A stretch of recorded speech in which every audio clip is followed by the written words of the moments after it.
Okay, I'm calling this meeting back to order. Recording in progress. And just again, respectfully acknowledging that this meeting is taking place on a traditional unceded territory. This now is First Nation.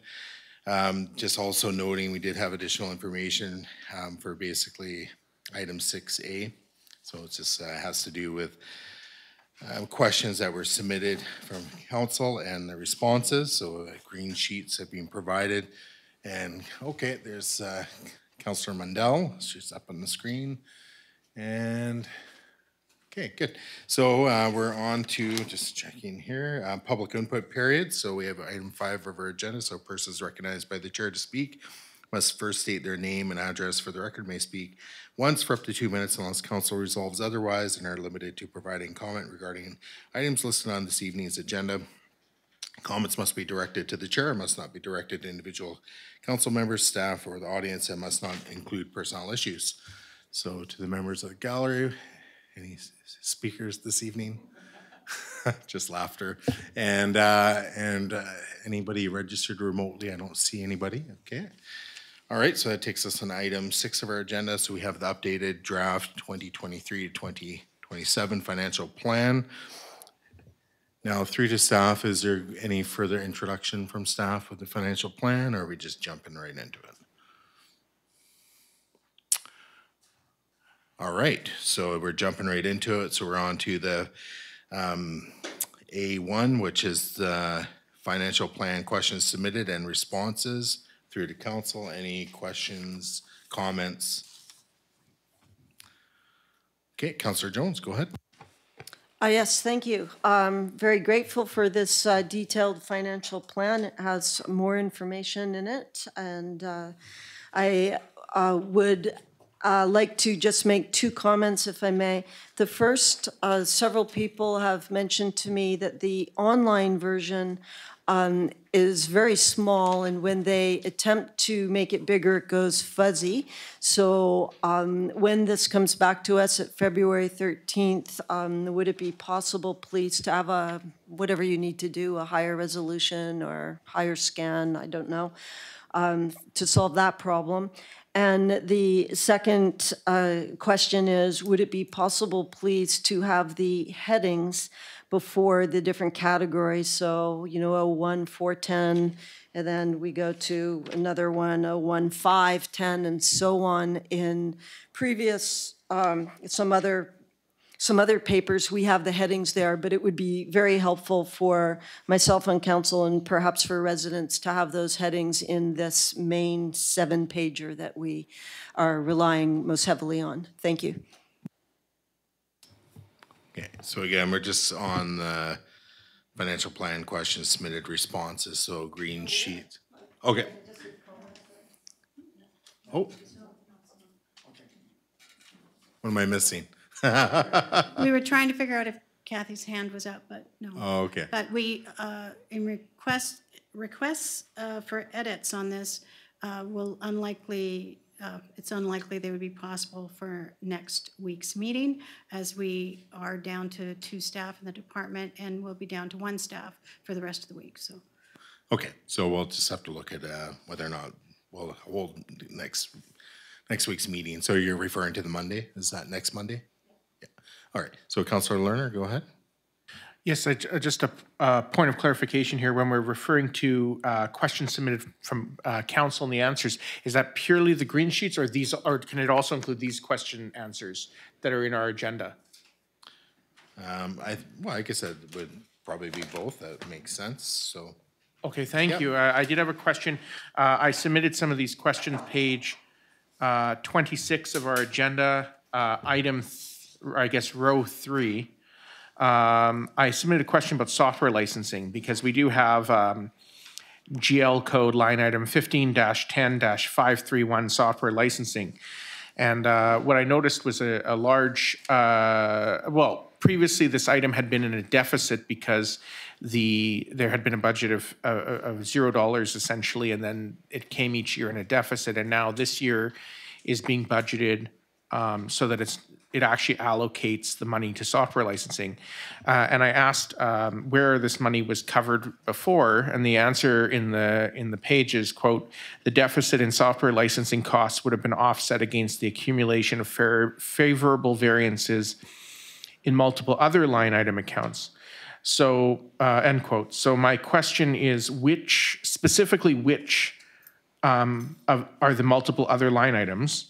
And have those other line items been reduced in budget so that because if they were a surplus before, if they were favorable before, have they been reduced so that it's not listed twice? If it's being listed now under software licensing, have those other line items all been reduced to reflect that? Thank you. Councillor Lerner, can you give us the GL line number again, please? Yes, thank you. It is software licensing, and I believe I'll just pull it up on the new sheet so that we have it on the new sheet. It is page 2, 01-5-10-531. And it is $30,000 software licensing that the budget in 2022 was 0, but the actual was 34,000. And the budget in 2021 was 0, but the actual was over 32,000. So it's been budgeted at 0 and coming in obviously over. So now we're budgeting 30,000, which makes sense because it was previously not budgeted for anything. But the question I asked before showed that other line items were reporting surpluses. They were favorable to offset that. So have those other line items now been reduced so that it's not appearing in multiple line items? Thank you. Okay, so that's a question for Deputy Director Nugent.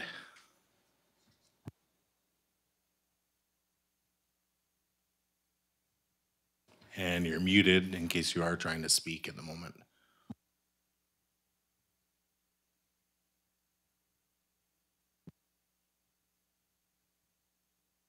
Okay, there we go. Sorry, Mr. Mayor, through to Councillor Lerner. Excuse me. Part of the issue with the licensing budgeting, it was accumulated with the computer maintenance contract in previous years, and we'd separated it out for 2021 and 2022 because we want to know more of the detail.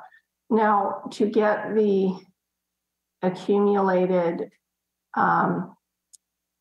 very favorable variances is going to, I can't answer that tonight. It would take some time to work through and see which was higher or lower.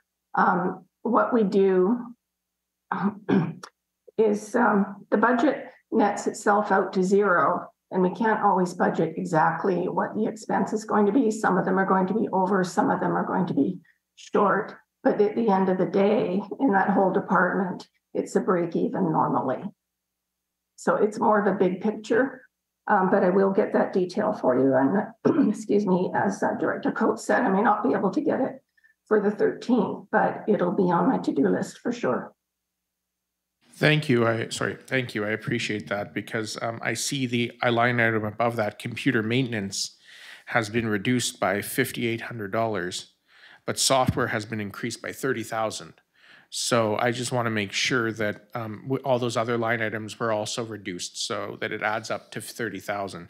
So I really appreciate that and getting that answer for a future budget consideration. Thank you so much. Okay, I'm sure there's lots to talk about this evening about this budget. Who wants to go next? Or unless you want to keep going, Councillor Lerner, it's up to you. Councillor Jones, go ahead, and you threw your hand up. Yes, sorry, if you want to stick on the green pages in the questions, then I'll hold what I was going to say. Actually, we're, yeah, so that kind of jumped into our budget. You are correct. We still are on the question and answers sheets. So we have the ones in the agenda, and then we also have the green sheets that were added tonight So. May I make a suggestion then? If you all feel it makes this evening more efficient, that we start with these pages 1 to 7 that we've been given and go through them in order, just taking turns on our input first on page 1 and then moving to page 2 and so on. If that is a process that meets with everyone's approval. Well, I think right now, just kind of following the agenda, like if everybody's satisfied with the question answers that have been submitted to date, then we can just move past that and just go on to the continuation and of the review. So, and again, I don't know if staff has anything else to add to the review at this time. But before we move on to that, though, just through to council, is there anything further with the green sheets and the other ones, just so we get the clarification on that? So go ahead, Councillor Lerner. Yes, I did have a question regarding the status of COVID recovery funds, which is on the second green sheet we received. Row 2, status of COVID recovery funds, remaining balance at December 31st, 2022, $372,635. Just through the chair to staff, has the budget been updated to reflect that balance in the reserves or the line item? And the reason I ask is on our agenda on page, I guess it's 10, where it shows page 11, where it shows balances, COVID relief fund still shows a balance of $628,000. So I just want to know, has that been updated, or is there or am I misunderstanding the answer on the green sheet from the balance of the COVID relief fund on page 11? Thank you.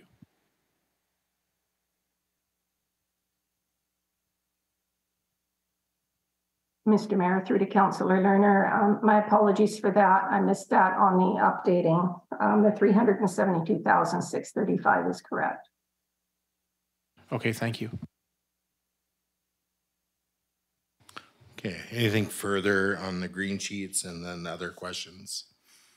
So the 3 pages in our agenda, so I guess it's pages 26, 27, 28. All right, hearing none, nothing, we'll move on then. So we have the continuation of our meeting from November 23rd, the review. So I don't know, through to staff, is there anything further to update council on with respect to the financial plan before we move on to the motions to amend and general questions?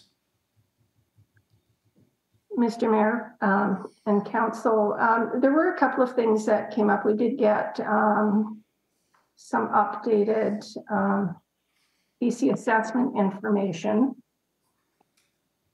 The taxable values for 2022 are average single family residential in 2022 was roughly 1.03 million, and in 2023 it's up to 1.16. We had an overall increase of about $134,000, which is fairly minor considering the total assessments. And I think there was another, there's some information from the regional district about some increases that they haven't, they're a forecast at this point, but there isn't a huge increase in that. We don't have the regional hospital district amounts yet. So that was significant last year. So that's about the only background I have to add to what Director Hare had before for November 23rd. Okay, thank you for that. Is there any questions at this time? I'll just briefly touch on the RDN piece. We have gotten our financial binders. We're going to be going through them this week. So we have a orientation, and then we also have a meeting for the municipal members where we're going to go through things a little bit more detailed. You know, ballpark figure right now is about 10%, maybe 11.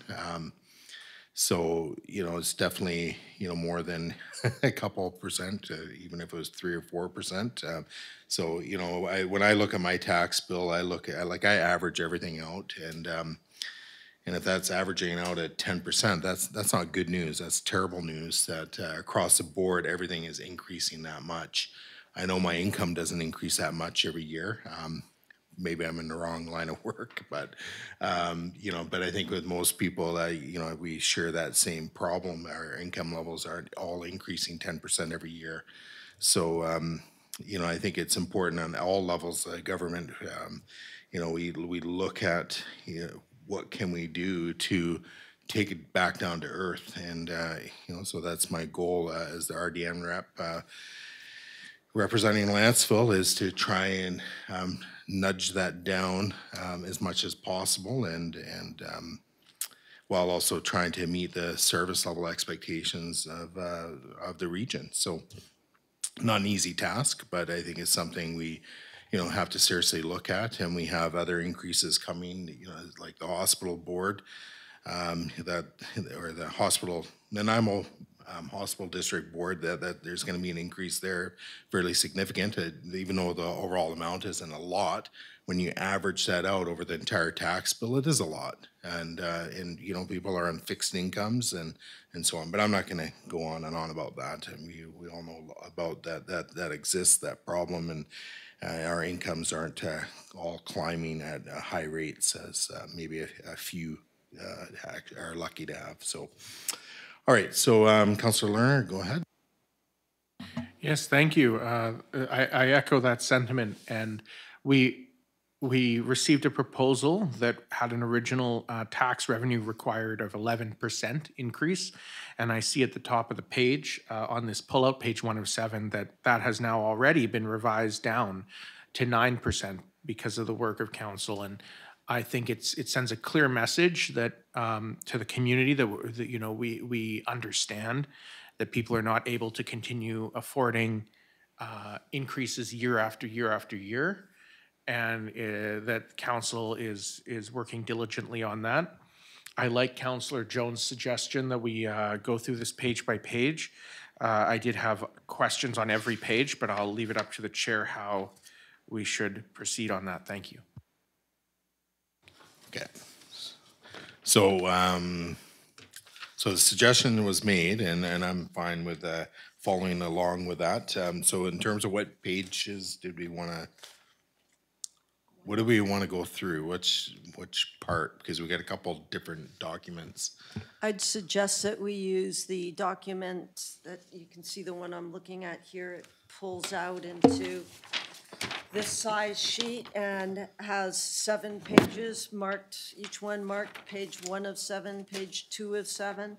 I would suggest we start with that, and then when we're through those 7 pages, move on to the second one that opens up, which is in my binder. It's between page 8 and 9. It's a little bit shorter, and it's the one capital budget summary. I believe the other documents in there are either repetitive or from the past. Okay, so unless anybody is objecting, we can take that route. Okay, I see no objections. I had you down next, Councillor Savage, and then... Yes, thank you. Every year at budget time, I just make a few general remarks, which I'll do again this year, and then it's time to leave it up to council what they want to address in the budget. But just generally, I would like to see no tax increase this year. And the proposal is 11%. That was well said, Councillor Lerner, that we did. Council has reduced it already down to 9%. And I'm seeing there's certainly a number of cuts here, and I apologize in advance to things that staff may deem necessary, but this is the year. It's so important that we take this full year to reorganize our budget, to reorganize our approach to infrastructure, and include the much less expensive natural infrastructure into the mix for drainage and such things. And so I see a route forward to get us down to no tax increase for this year. And one of the key components, if we get it down towards shooting distance in terms of the increased tax levy, we have two things we can use. Number one is the COVID grant, still is about $380,000. Things like the cleaning costs, automatically we can use it for those. And so I see it's very simple using the COVID grant to get us down to no tax increase. And the other one, I'll be making a motion later, which is to amend the bylaw, which states we cannot use surplus for operational costs. And traditionally in Lantzville, we always had done that before the last council passed this bylaw.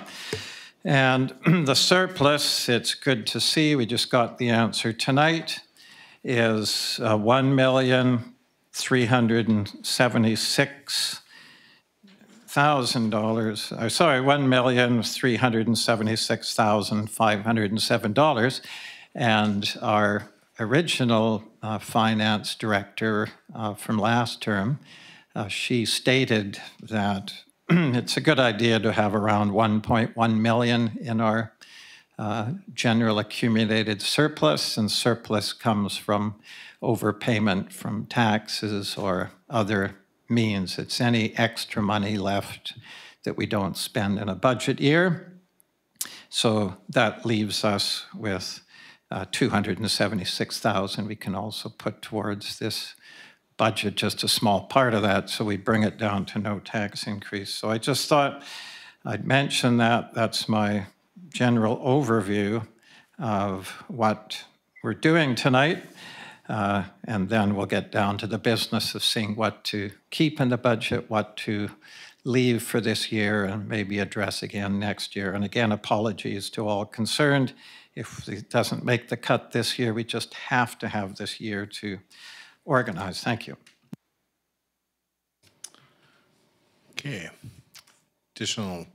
So basically now we're just going through the pages. So on page 1, there's a lot. So we can start at the top and kind of work our way down. Is there anything council wants to discuss? So we got Councillor Jones and Councillor Lerner. Yes, this is just a simple one. We have bylaw revenue, and I note that in 2021 there is $7,500. We do not have a number in the column for any bylaw revenue for 2022. So maybe it is elsewhere. I think perhaps staff could just explain this to me. My understanding is that in 2021, our bylaw was with the RDN, so perhaps that's why the revenue is coming in that way. And now, given that we have our own bylaw officer, perhaps the revenue is in other columns. If you could just expand on that, let me know. Thank you. That would be through the chair to Director Deputy Nugent.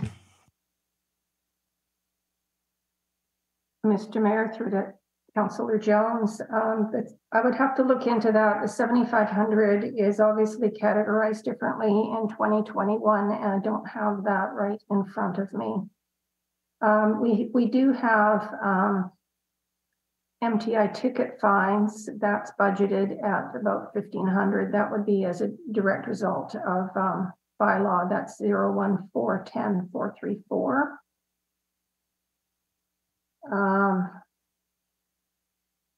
And anyway, just off the top of my head, I don't have that information, but I can find out, and I'm sure it's just a categorization between 2021 and subsequent years.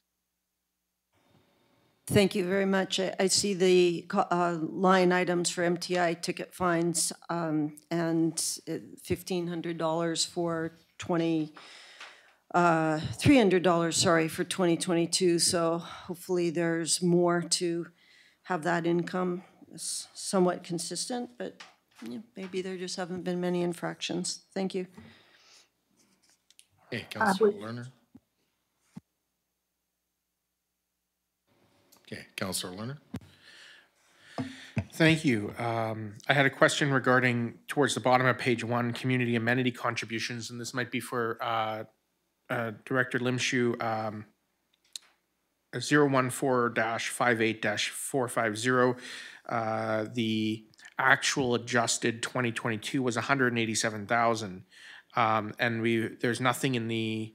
There wasn't anything in the financial plan for it, but it came at 187,000. And then for this year, there's also again nothing in it that I can see, unless I'm confused by it. So maybe I'm looking at something wrong. So I just through the chair to staff, if there is an explanation for where the 187 community amenity contributions came from and why it's 0 for this year. Thank you.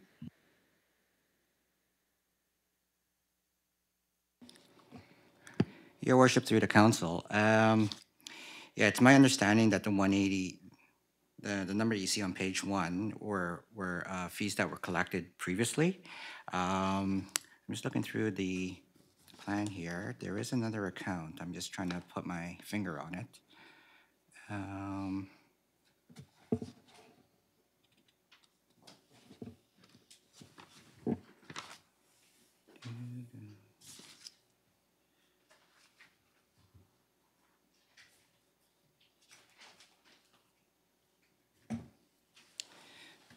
My apologies, I just can't place the other account, but we'll certainly get that detail for you and send it out to council.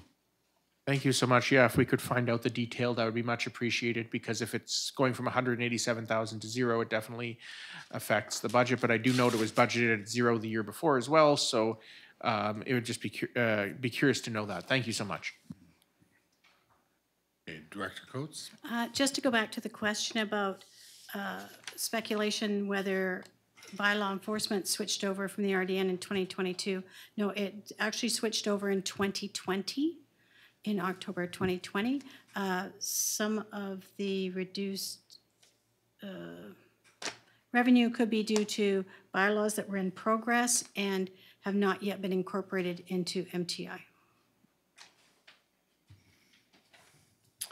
Okay. Okay, I see Councillor Mundell, you have your hand up, if you wish. Yeah, I have a question about, on page 1, about the development admin fees. So that's number 01458,456.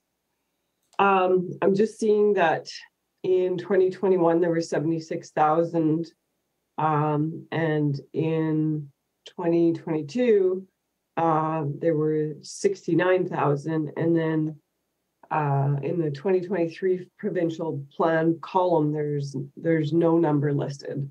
So just wanting to get a bit of clarification around that.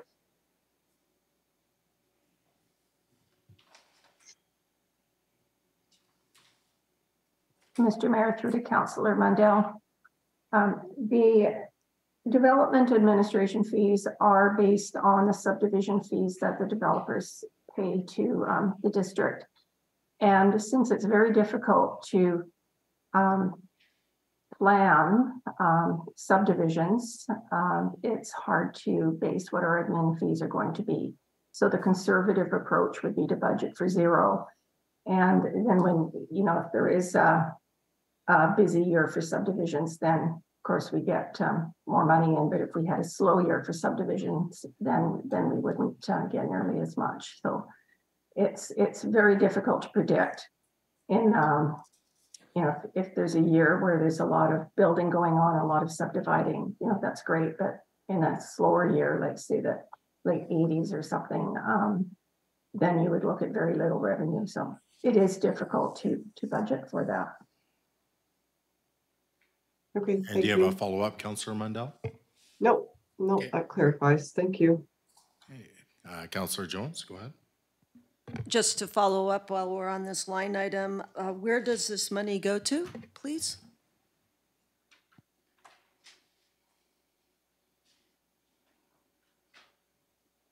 Mr. Mayor, through to Councillor Jones, the money is retained by the district as revenue. would that show up in another line item then, in terms of where the area in which can spend that money?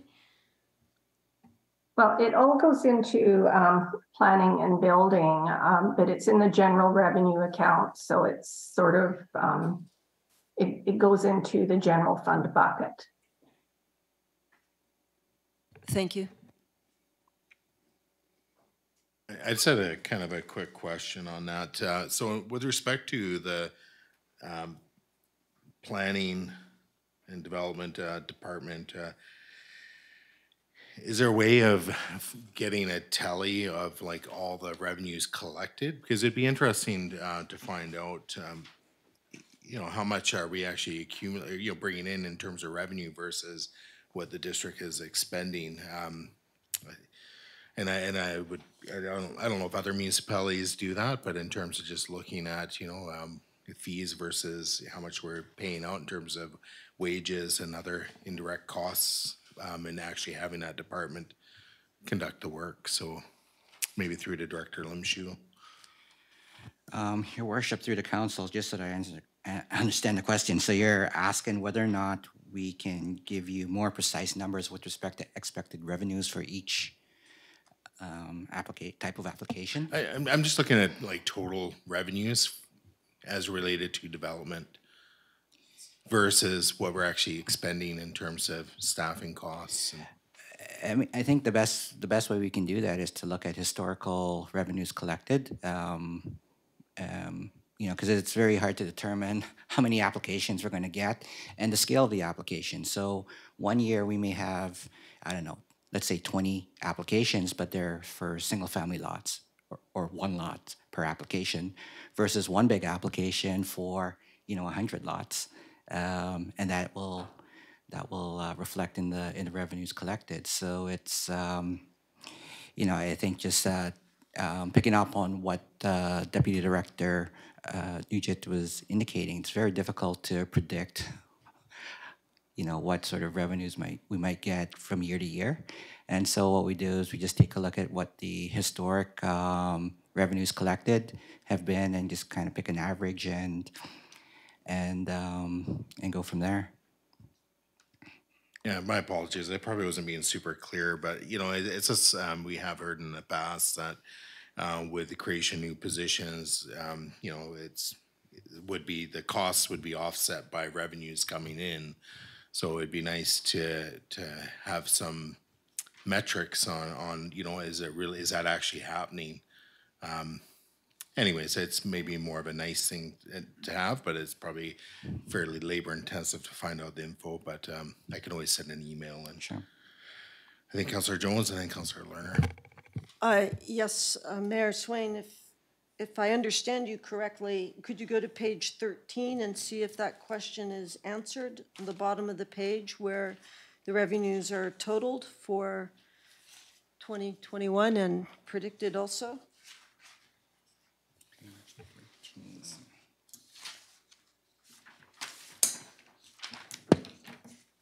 This is the page that I'm looking at. Yeah, no, I think I'm on that. Okay. Very bottom where it says total, is that what you're asking for?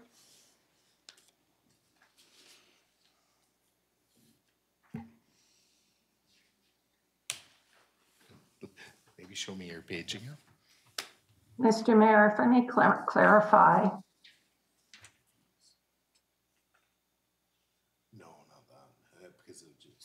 Sorry, it would just be for the department, specifically for the department, not for all revenues collected. But anyways, go ahead, Deputy Director Nugent. Each of the, well, we do a departmentalized financial statement at the end of the year. It's consolidated. The numbers, the numbers, you can see the 58 section of the account numbers, that indicates planning. So we can print or obtain revenues for Department 58 and expenses for Department 58. That's how we determine if there's room or not with, you know, for expenses or revenues. Okay, so it wouldn't be a terribly onerous task to make that request? I would recommend waiting until we're working on a year-end financial statements. Right now, we haven't done any of our year-end adjustments or been through the audit. Okay. So it would be very premature. Sure. Thank you. Sorry, Councillor Jones, did you have anything further, or is it, and then Councillor Lerner? No, thank you. Okay, Councillor Lerner? Thank you so much. Yes, just before we move on to other things, I just wanted to say that when it comes to those two line items, the development admin fees and the community amenity contributions, if you add the average of those up, the 187 from last year and the roughly, let's say, 70,000 on average, that's $157,000. And right now we're budgeting 0 in those columns. So if it's possible for the next budget meeting or a budget meeting after that, to go through and just find out what's in stream or what we're expecting to have in stream for 2023, if we can budget anything in those columns as revenue, because we know something has been applied for or a subdivision is happening, then that would be very helpful, because that's a huge amount of the budget that we're currently budgeting 0 for, that we would not have to raise taxes by if we knew with some certainty that that was coming in. So if I can just make the request that for a future budget meeting, we get some numbers in those line items, that would be much appreciated. Thank you. Director Limshu? Your Worship, through the council, yes, we can certainly do that. We can take a look at our in-stream applications. The only caution I would express to council is that because they are applications, they may or may not be approved. And if they're not approved, then obviously the projected number, we may not necessarily meet our target projected number. Thank you, I appreciate that. Okay, additional questions? Sorry, I just had a follow-up through to Director Limshu. With respect to, whether or not an application is approved, that's one thing, so that would be the fees associated with that. But are you speaking more to the other additional sources of revenue, like DCCs and? That's correct. So I'm speaking towards, for example, we'll stick with community amenity contributions. And so typically the community amenity contributions is, condition of approval of a rezoning application. And so those numbers are calculated at that point in time. If the rezoning application doesn't proceed for whatever reason, then those community amenity contributions do not exist. So just as a follow-up, and maybe as an example, so we, had the Clark Med subdivision, or sorry, not subdivision, but rezoning and OCP amendments approved, but nothing has moved on that. So right now we've received nothing for DCCs. We've received no community amenity contributions. So it's only at time of basically issuance of the subdivision approval, then we'll actually see those revenues come in. Is that? That's correct. And in that particular case, that's the way the agreement was structured, is that the developer or the applicant is required to provide certain offsite amenities, which includes the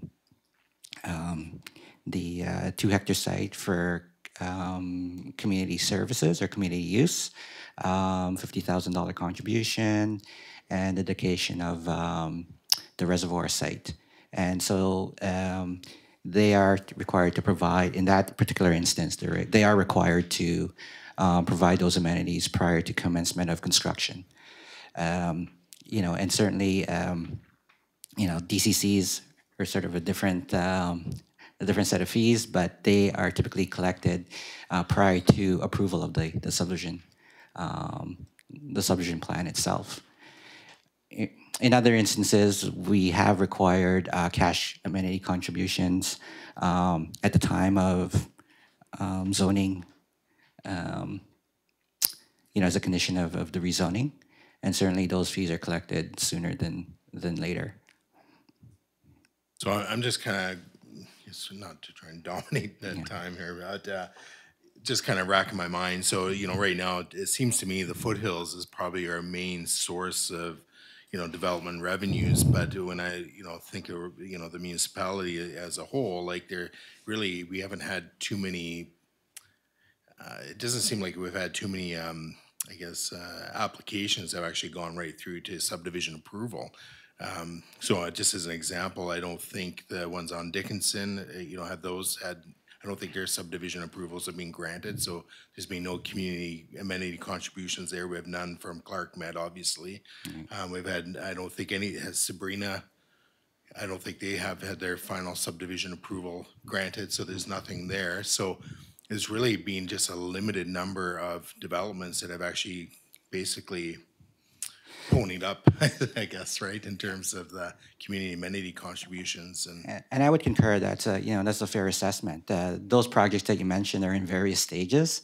And so, but I guess the bottom line is we do expect the contributions and the payment of the development cost charges prior to subdivision. And as in the case of Sabrina, for example, we know that that's imminent because they are completing the works and services required to facilitate that subdivision, whereas Clark Med, while we've reviewed some detailed design drawings and given approval for certain stages to occur, the shovel hasn't hit the ground just yet. So. Okay, well, that's all I have for right at the moment. Additional members, go ahead, Councillor Savage. Yeah, I wasn't going to say anything. I'm just waiting to get to certain pages, but the tale of the tape here for development is perfectly simple. I've said for the past 4 years that this projection and optimism of the big windfall of, tax base and tax income from development, I've said for the past 4 years, it will not outweigh or catch up to, number one, the staff hirings, which were just starting at about $660,000 the past 3 years of staff hiring wages. And this year we've got roughly $135,000 in staff wage increases. My point being, if you're looking for a nirvana from new development, it doesn't exist, that our new expenses are outweighing the income from new development. So this year, our new development income is $46,000. Our staff wage increase is just for this year, $135,000 thereabouts. So there's the tail of the tape if you're looking for. Thank you. Just to kind of build on that thread, looking at other municipalities or even cities, for that matter, that have had recent rapid growth and so on, you always hear about, development is in tax base and so on, and it's always amuses me to see that taxes in those areas go up. And, I didn't think that was supposed to happen, but time after time after time, it's like this growth, which is supposed to be about tax base and this and that, continues to result in, taxation increasing. And, I understand how tax base works. It's like if you have a new project you want to, implement, and it could be even here in Lantzville, the more doors we can share that with, the better. But on our day-to-day operations, anyways, it doesn't seem to be all that helpful. Anyway, just kind of throw that out there. Additional speakers, so Councillor Lerner, go ahead. And we're still on page 1. If we're ready to go to page 2, I suggest we do that. Mine is for page 2. So okay, we're on to page 2. Unless Councillor Mundell objects. No, shaking head, good. Okay, page 2. Yes, I had a question related to, well, this appears in multiple pages, but I think it first appears on page 2, which is the janitorial contract, 01510-532.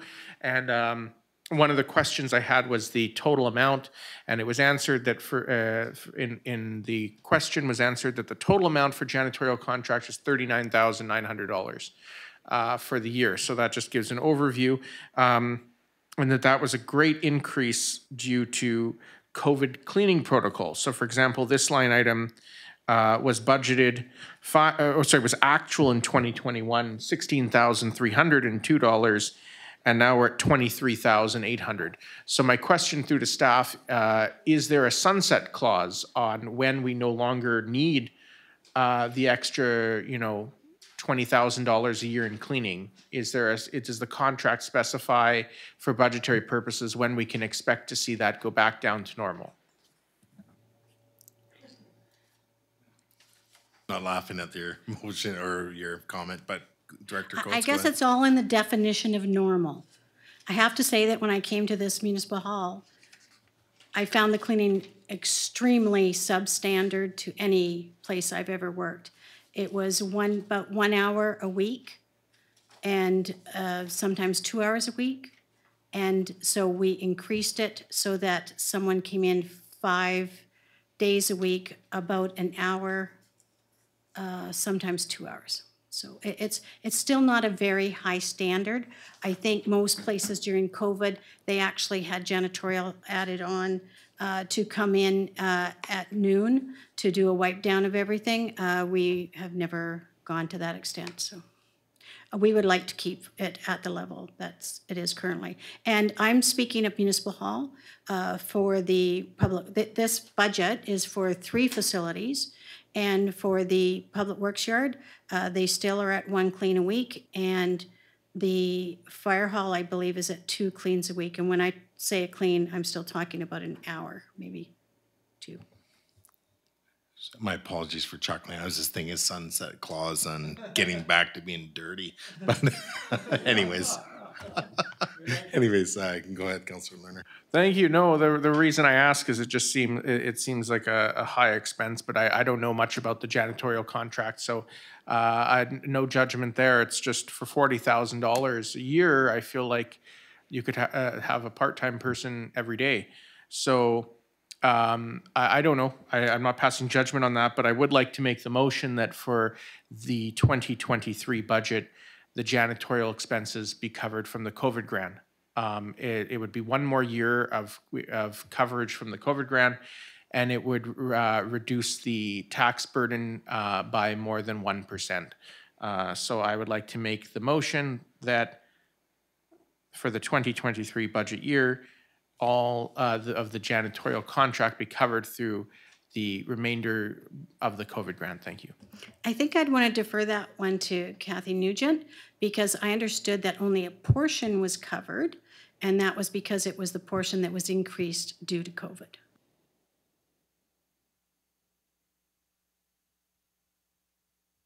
Mr. Mayor, through to Director Coates. Yes, a portion, it's kind of a top up, the COVID cleaning, and yes, it is, I think about half. I think we doubled the cleaning for District Hall, and it's and about half of it has been charged to the COVID recovery fund, because we have to clean anyway. I'm fairly sure we can't defend that to the province to allocate 100% of it to the COVID fund. Thank you. Then since I'll make the motion that the increased portion of the janitorial expenses for the 2023 budget related to COVID cleaning be expended from the COVID relief grant monies.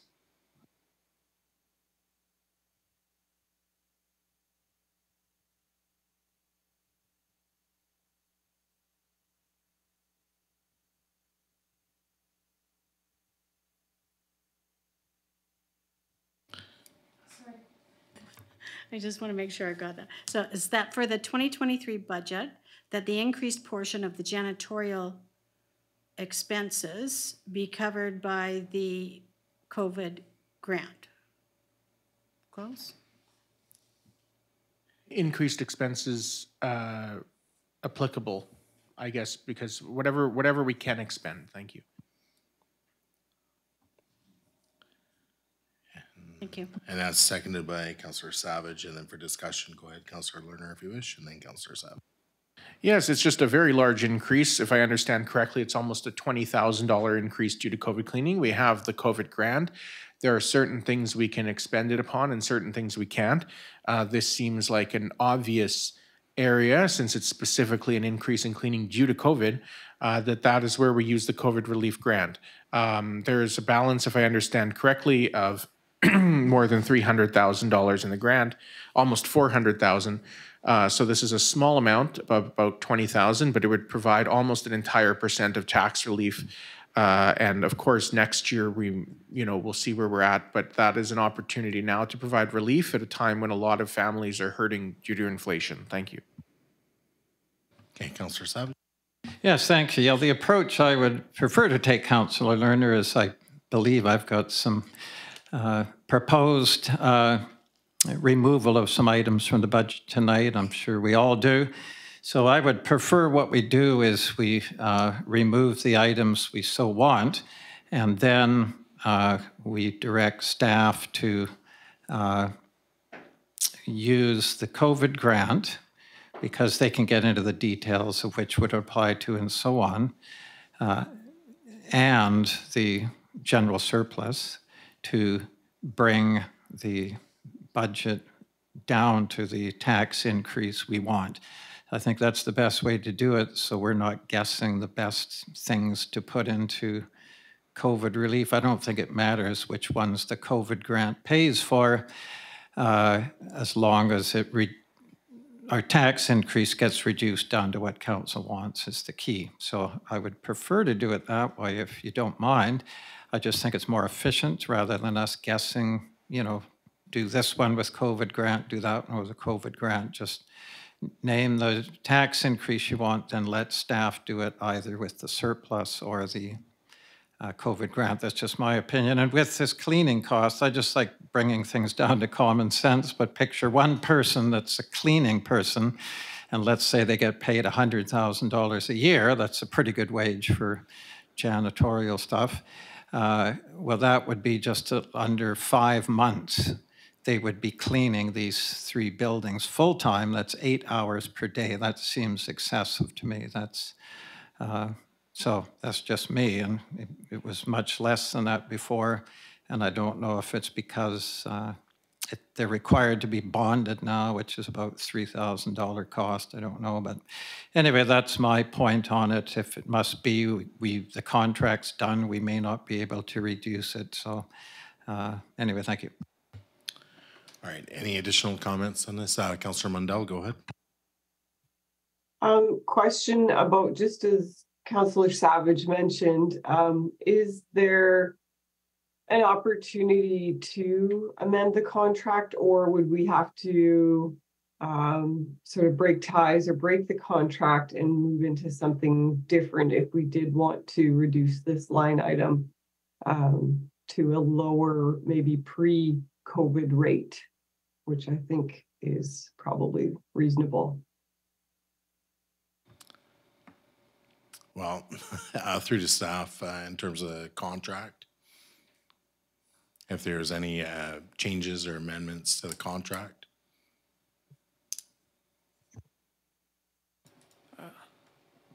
Your Worship, could Director Spears answer that?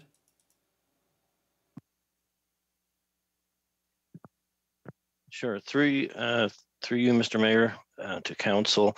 The problem with trying to renegotiate a contract, there's going to be penalties involved. So at this time, I would have to say no, but when the contract does come back up, that is definitely something that will be looked at that time. The real problem is that there's penalties, but in order to renegotiate, they would want to, I'm sure they would want to actually break the contract, because economy of scale kind of kicks in at certain points. So that's it would have to be all renegotiated, and there would be an actual penalty for it. So Okay. Councillor Jones? Yes, please, through the mayor to staff. May I just ask how many hours of cleaning a week is this? $40,000 for, roughly?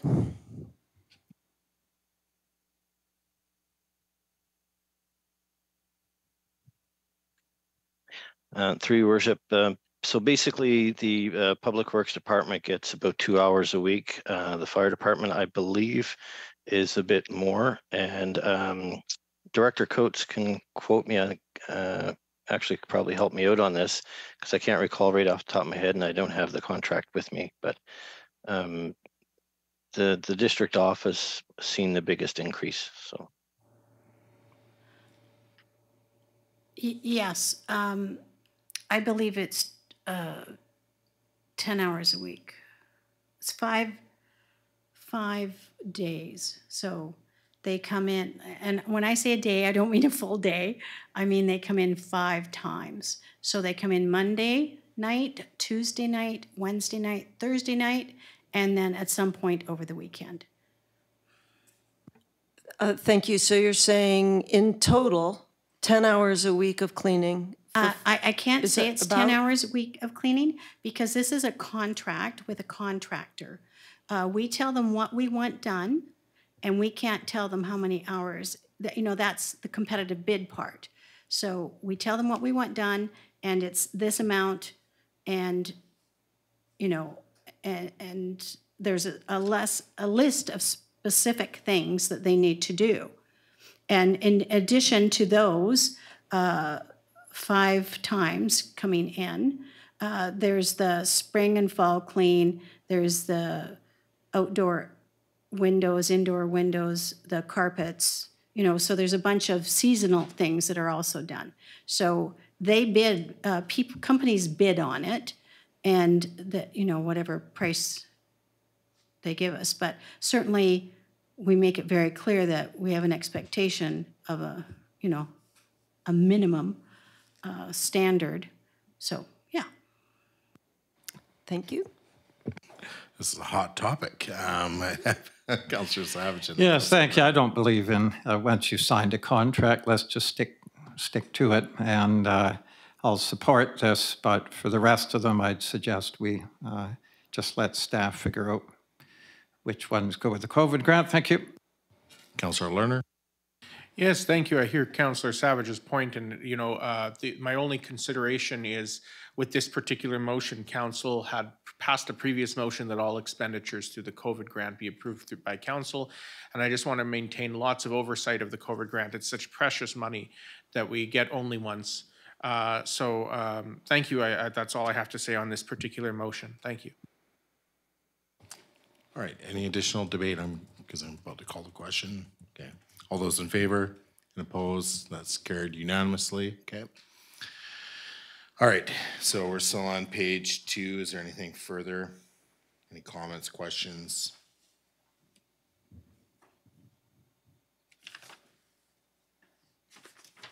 Are we on to page 3? Okay, on to page 3.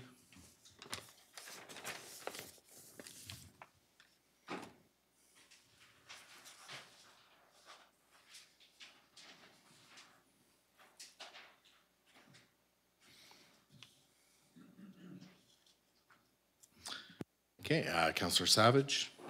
Yes, I'll get the ball rolling here. I move that the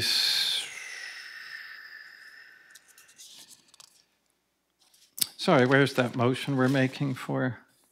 It's on the top of page 2. 2. Yeah. All right, I move that the draft 2023 to 2027 financial plan be amended in account number 01510-987 by striking this item from the budget. Just point of clarification, that's 987 Heritage Church? No, that's, sorry, 997. 997. That's the Police Tax Stabilization Reserve? Yes.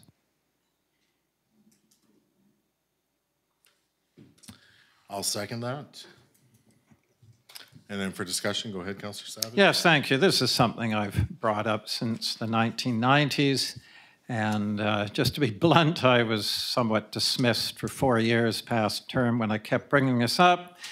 I assume for the point that nothing negative about development being said was welcomed.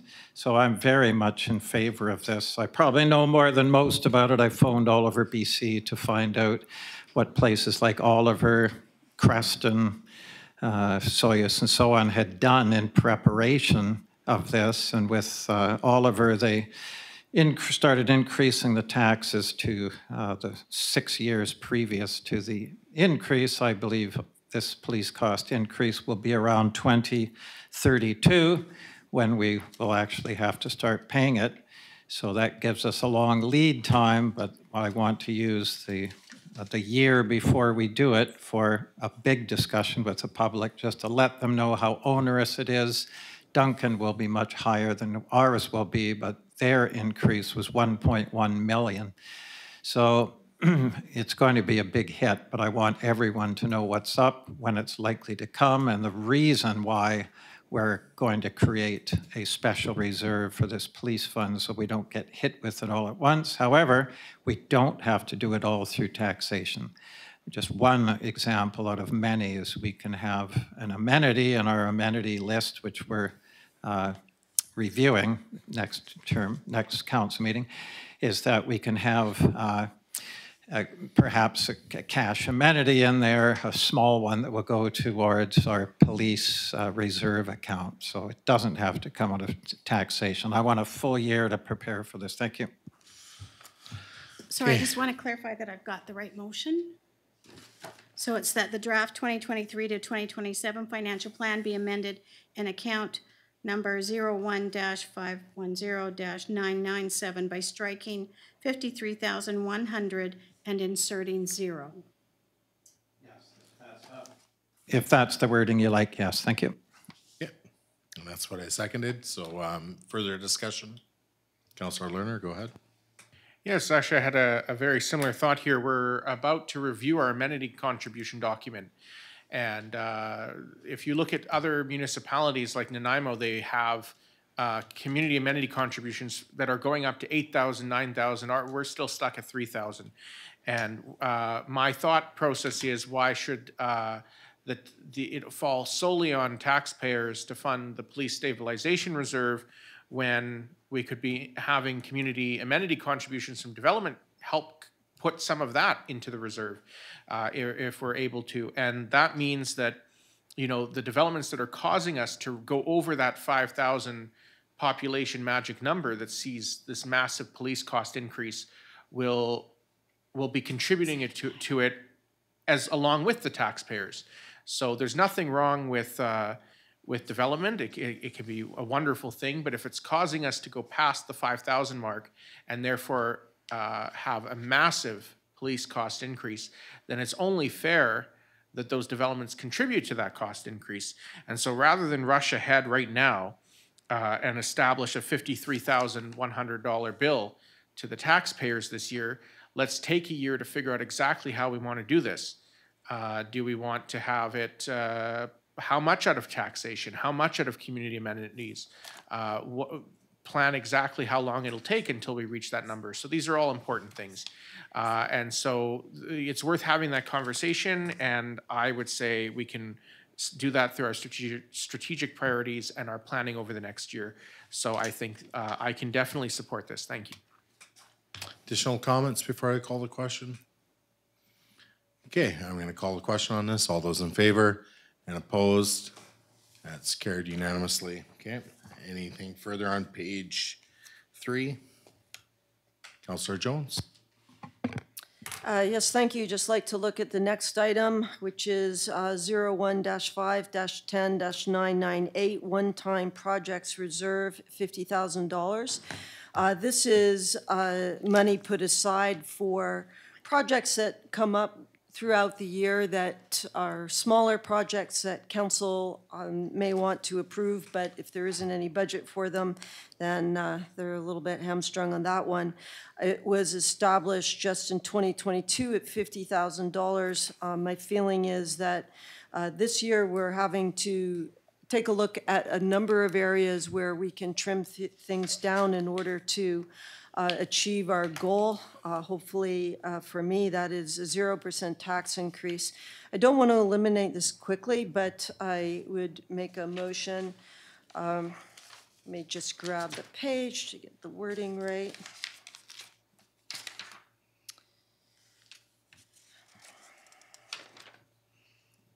Oh, where is it? That the draft 2023-2027 financial plan be amended in account number 01-5-10-998 to replace the proposed $50,000 with $35,000. Okay, and that's seconded by Councillor Savage. Okay, discussion. So Councillor Jones, go ahead. Yes, sorry, I pretty much did the discussion first, but basically this will give some funds for small projects, which is excellent, and also reflect that we are trying to do our part to reduce the overall budget and the burden on the taxpayer. And Director Coates, do you need to clarify that? Just. I think so. I was just going to defer to Director Nugent just to confirm whether the last reserve motion and this reserve motion, whether those are established by bylaw or not, whether we need to add anything. And I guess mostly it's a question about the last one, whether it included the election costs stabilization account. Mr. Mayor, through to excuse me, Director Coates and Council. I would have to look that up. I can't remember if there is a bylaw that's established the tax rate stabilization, and I know the election expenses were being budgeted for in that account, but Director Hare had moved some things around, so I need to review that and staying forward with the one-time projects reserve. Okay. Councillor Savage. Yes, thank you. Yes, with all respect, Councillor Jones, I would urge you not to reduce this one. I believe we already have the last year's 50,000, and the reason for that is we've got a very robust priorities list, which we'll be publicizing soon, and you would be very surprised how quickly this gets eaten up. And these can be exceptionally beneficial things like walkways to keep school kids safe, all that sort of stuff. And you'll find it frustrating in August if we don't have the money to complete some of these opportunities. And I thought it was because over the past 4 years, what we've done, it's been very haphazard. It's been, oh, I'd like to do this project, do that project, but the funds aren't there, so you have to wait a year, or you have to come up with a special amount, and then it turns out it's not enough, and so on.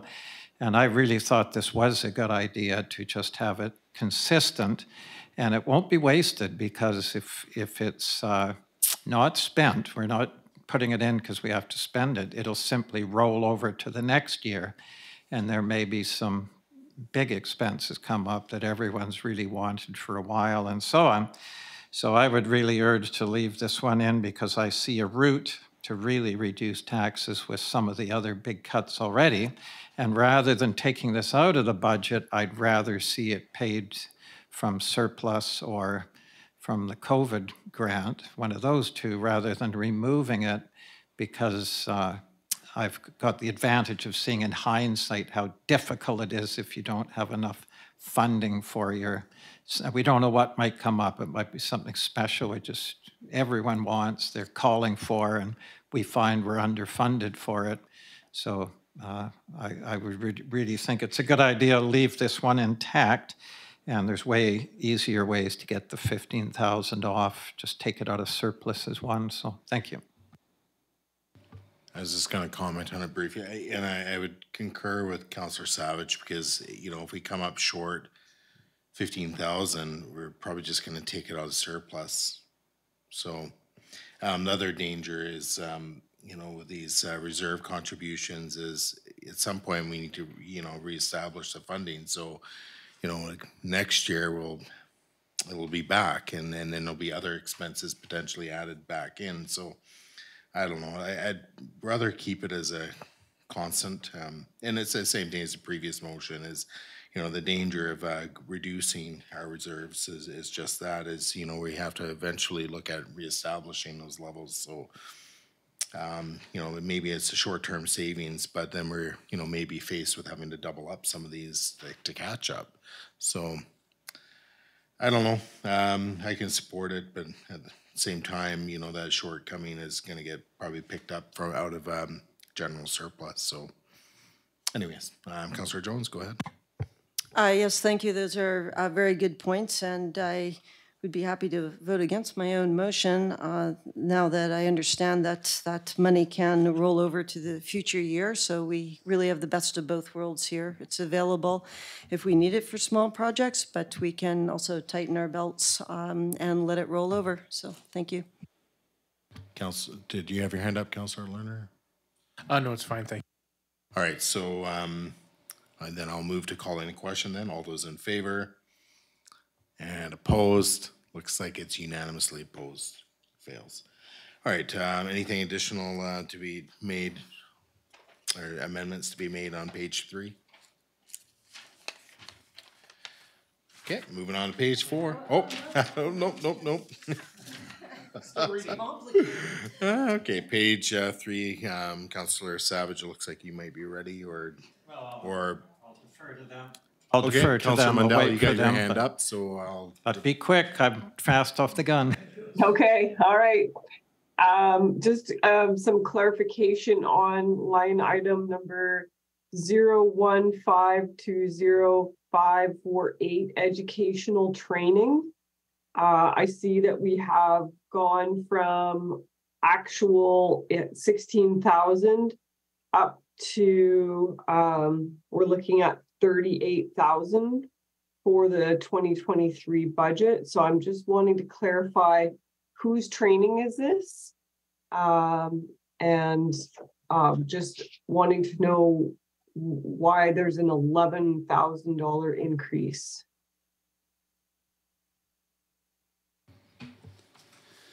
Through the chair to Councillor Mandel, that's that line item is a fire department training line item. The reason that it's as low as it was last year is training was down through COVID. The courses that we might normally go out and do weren't exactly available.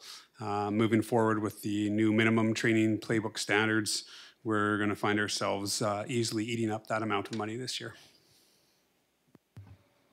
Okay, thank you, Chief Ruckus, for that information. I don't know if anybody has any other comments on that. Otherwise, I'll move on to a similar line item, which is just a few down from that one, 015205559, which is training wages. And just again, what is this for? These specific training wages, that which is also creeping up as the years go on. Through the chair to Councillor Mandel again, that's fire department. Those training wages are for when we run an event where our members are doing it outside of regular training nights. So a weekend course, first responder training, anything that they may go away that's over and above regular weekly training, that's where that amount comes out. And to be honest, it's actually quite low.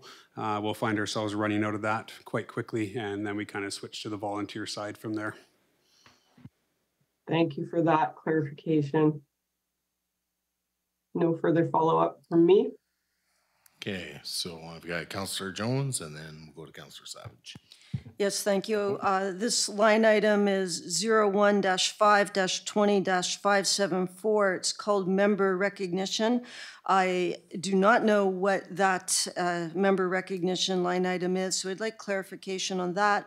Also, I do see that in 2022, there was $3,229 spent on this, but the proposal for 2023 is $5,500. So if there could also be a comment as to why the proposed increase. Thank you. Through Chair to Councillor Jones, that member recognition is the annual dinner for the firefighters. All our awards, banquet stuff all comes through that line item. Basically, year after year, it's getting more expensive. That's why we've increased that amount. As well, we didn't have one last year like we normally would. We didn't put on an actual awards banquet. We tied it in with our Christmas party that was partially funded by the association. So that's why it was so low. Thank you.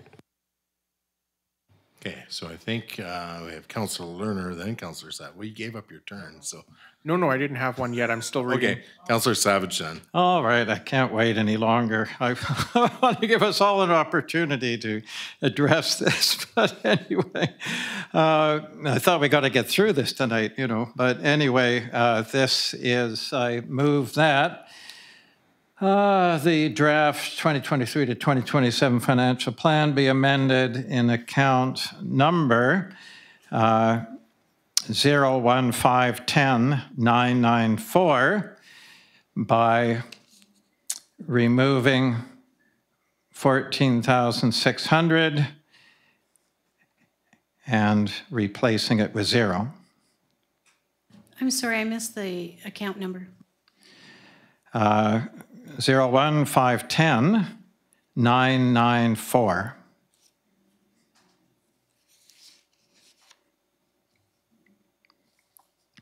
It's 10% of new development income for Parkland Capital Reserve.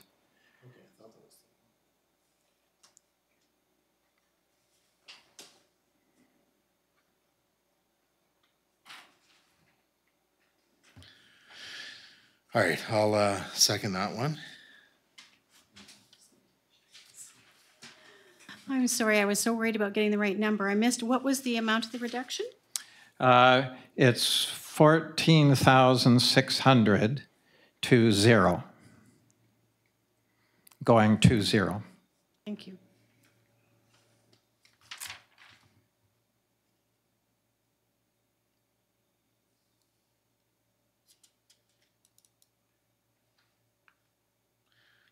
Go Yep, ahead. thank you. Yep. So, yeah, with this, it's just so important to me that all property tax income is treated equally. It's in our hands, and every year we decide what to do with this income. I do not like predetermining new development income. First of all, it's going to change every year. And second, this is a percent of that income. We may have years where we want to use it for something else. And I just find, I don't like doing arbitrary things. I like a system. It's the same as saying all blue houses, all taxes from blue houses will go towards this reserve. All taxes from, you know, houses over 2,500 square feet will go to this reserve. It's so arbitrary, it's pointless. So, and it's also, one thing that's been said over and over again is that new development's going to bring all this income to benefit residents. We want 100% of it in council's hands as representative of residents and handle it in a way that benefits residents the most. So I really don't want to see any of new income put towards anything where it's predetermined. That should be up to us every year, because our circumstances are different every year. This income will be different every year. We're going to have years of really big tax income with all the new development coming, 814 units Foothills, 250 Clark Med, Sabrina, and the smaller ones, right? So we're way up there, and it's going to be consistent for a few years, big income. So I would really against doing this myself. I'd like to remove it. Thank you. Okay, additional comments? Okay, hearing none, I'll move to call in question then. All those in favor and opposed, that's carried unanimously. All right, so I think we're back to Councillor Lerner if you wish, and then sure, yes, I just had a question related to item for 015-2692, increase fire chief from 0.8 to one-time FTE. I understand that is something that was recently increased in a previous year already. I'm sure it's wonderful work that's being done in the fire department. I'm just curious as to what exactly is the necessity for full-time FTE. Thank you. Through the chair to Councillor Lerner. Basically, there's tasks from day to day in the fire hall that never get finished, things that continuously get shuffled off. It's anything from operating guidelines to not having the time to complete fire inspections and follow up, to basic maintenance that needs to be done day to day. Literally, I could have 2 people working in the fire hall full time and still have a task list that's there to go. So there's forever work to be done within the station and out on the street as well. So we're managing as best we can with the time that we have, but I do find myself quite often flipping to the volunteer side, if you want to call it, and spending a lot of my own time getting things done for the fire department and for the citizens. Thank you. I appreciate that. And I'll let anyone else who wants to ask about that go ahead. My concern, of course, is just, we're in such a tight situation financially for so many people in the community. I just want to make sure that we don't rush to increase staffing costs at this time. That's my concern. But I'll let others speak to that if they have questions. Sorry. Okay. I don't know if you had their hand up, sorry. Councillor Jones, go ahead.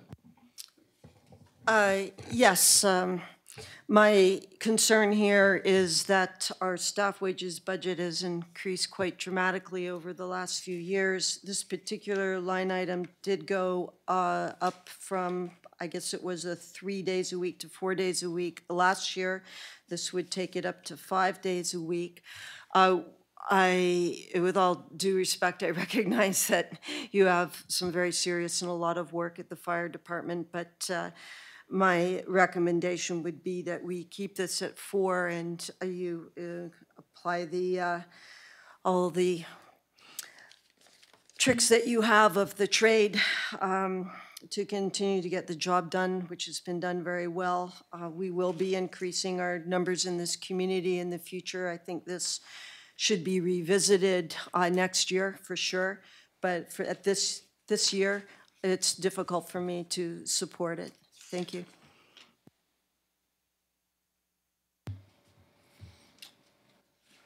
Okay, I'm trying to figure out how I can formulate my comments on this because it is. Do you want to close the meeting? Yeah, I might have to, but I don't want to kick everybody out. And so what I would do is recommend this item. We don't have a motion on the floor, but I'd recommend that this be moved to the, when we pick up the in-camera portion of our meeting at the close of this meeting. So if staff, or sorry, if council has any questions, high-level kind of questions, it's probably the appropriate time to ask them, but yeah. Okay, so Councillor Mandel, I'm just making sure you're included in the conversation as well. I hear you loud and clear, and I have a bit of probably some bias in my life, so I probably should, if this does go to a motion, abstain from voting. Okay. All right, so unless there's any generic kind of high-level questions about the role and trying to understand that, again, I'm going to refer this item to the in-camera section of our meeting. Okay. All right. Additional items on page 3.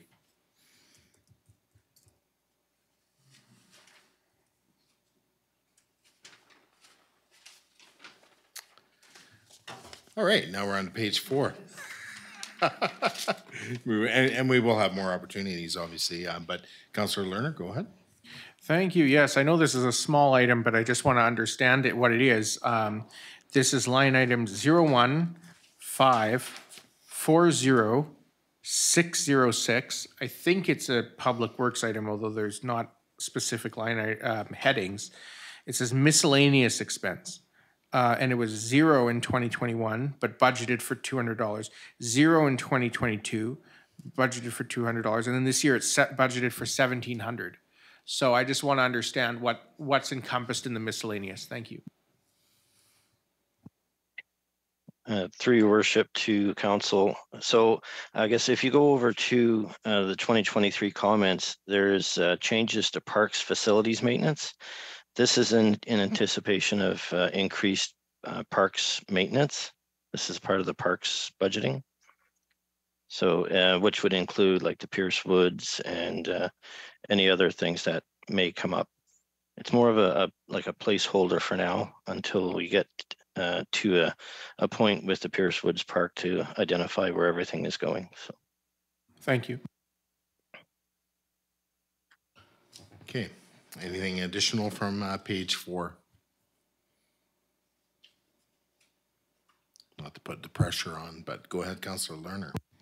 Yes, this is another public works thing, and there's just some numbers that got moved to different places. I'm just trying to understand them. This has to do with 015-55536, hazardous trees, and below that 543, culvert maintenance. Culvert maintenance has been pretty steady, but it seems like there's a reduction of $5,000 that has now been moved into hazardous trees.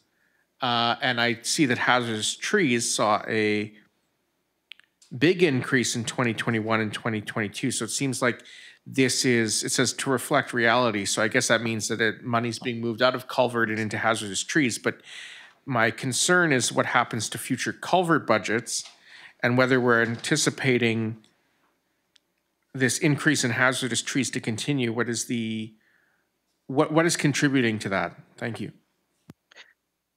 Through your worship to council. So basically, the hazardous trees, the issue with that is that the cedars have gotten a blight, and we're finding that a lot of the cedars in the well field and on municipal properties and parks and whatnot, they're actually rotting, and then we have to take them down. And previous to this line change, we were actually dipping into the storm, like the culvert maintenance. We would dip into that for anything that was concerning like hazardous trees or brush cutting or any of that kind of nature. So there's basically 3 items that kind of congeal together, and it's hazardous trees, culvert maintenance, and ditching and brush cutting. They all kind of mesh together. So to identify the actual, but what we are spending, what we wanted to do is separate them all out and then identify specifically so council knows exactly what the line items are, instead of taking a little bit from the culvert maintenance, putting it, into the trees and stuff. So excellent, thank you. Any further questions about those 3 line items?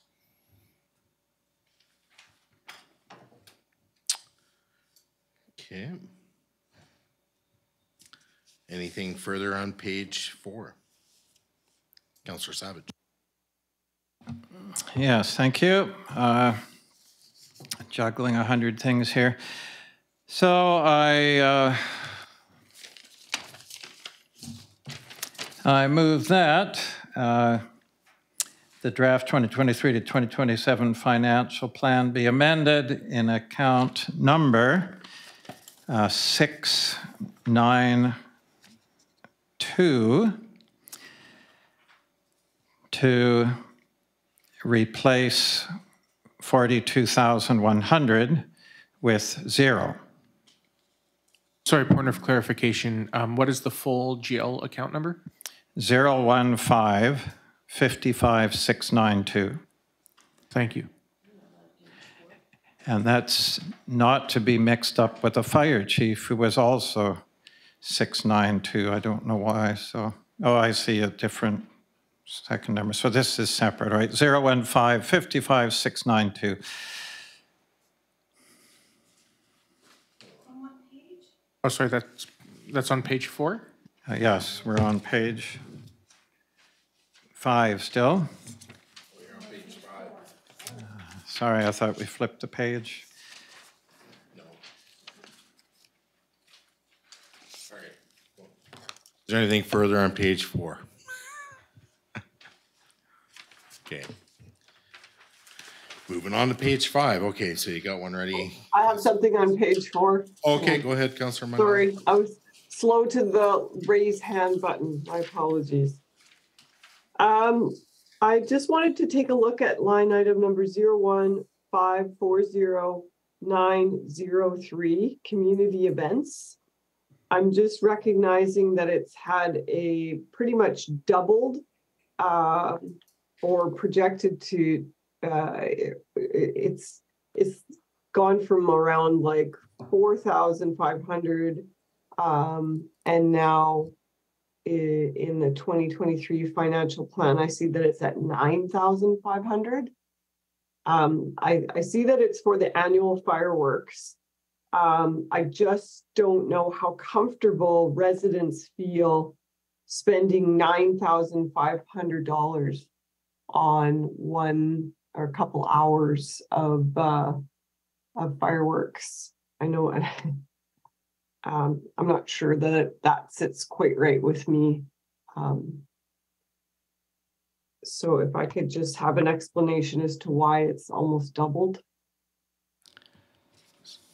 Well, I guess really the question is where was that 5,000 before? Because we've had that 5,000 in the budget for fireworks. I'm just wondering if it's just being rejigged to maybe just combine it. So maybe Deputy Director Nugent, if I don't know if you can comment, or because obviously the fire department puts on the fireworks, but we instead of the fire department having to use their fundraising dollars in the past to put on the fireworks for the community, that we made the decision a few years ago that the fire department would be given the money, community money, to actually host the event and put on fireworks for the community. So, and use their calendar money and other fundraising money for fire safety initiatives and so on. But let's give a little bit of background.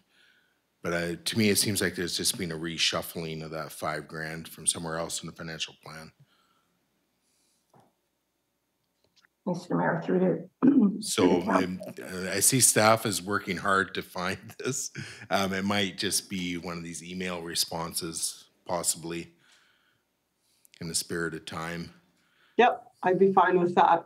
Just trying to understand the significant change. But we've had 5,000 in the budget previously for the fireworks, so that's nothing new. Yeah, I just see that it's jumped. I see Chief Rukas has his hand up, so probably has an answer. Yeah, I believe that's actually an incorrect number that's in there. We're going to have to look at that one and bring it back to you, because if I remember correctly, we had budgeted 5,500 for 2023 for fireworks. So I'm not sure if the notes in there are in the correct spot for that community fund. That may not be the right one. There was a separate fund directly for fireworks, and I believe it was 5,500. That works for me for now, but yeah, I'm sure staff will follow up and provide an answer for that. Councillor Mundell. Thank you. Are there any follow-ups to that, or is that? Not for me. Okay. Did you have a comment, Councillor Savage? Yes, thank you. I just wanted to address this fireworks thing. I had that marked too. I thought, holy cow, it's gone up quite a bit this year. But just to know the background, I think the fire department needs to be hugely congratulated. For many, many years, they'd come around door to door selling calendars, et cetera, et cetera. They raised all this money themselves. And then it was just a few years ago, it was realized by council, previous to the last term, I think, where that, hey, the least we can do is pay for this. The fire department does so much already. So I support we paying for it instead of them having to do all that extra work. So, but that's great. We've discovered, it sounds like $4,000. Well done, Councillor Mundell. Thank you.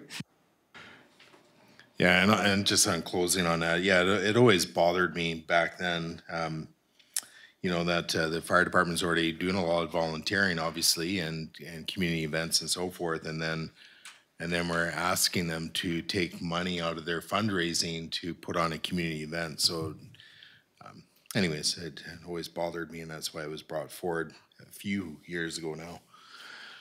Okay, unless there's anything further, we'll keep, are we done with page 4? And Mayor Swain, if we ever do go back to calendars, you're going to have to be on it with, Yeah. with your shirt off, please. Not a chance. Okay, so so when we're on to page 5, so you had a motion ready, Councillor Savage?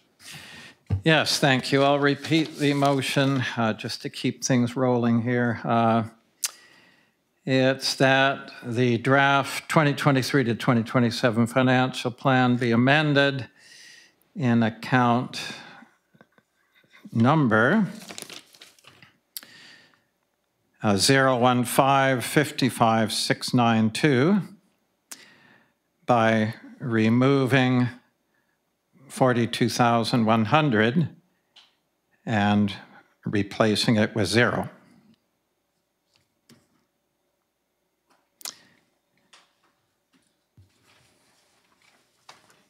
All right, do we have a seconder for this item?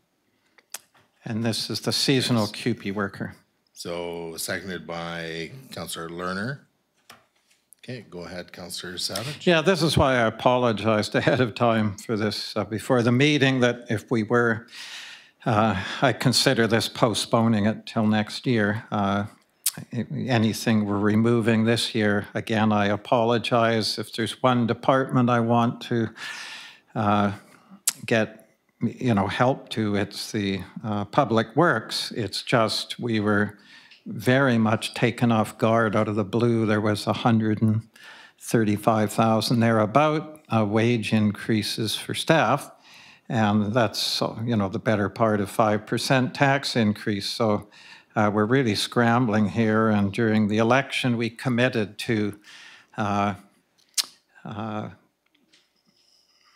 reversing this trend of the big tax increases. And I heard this more and more. It's the most common thing I heard at Doris over the summer was we have to get our taxes under control.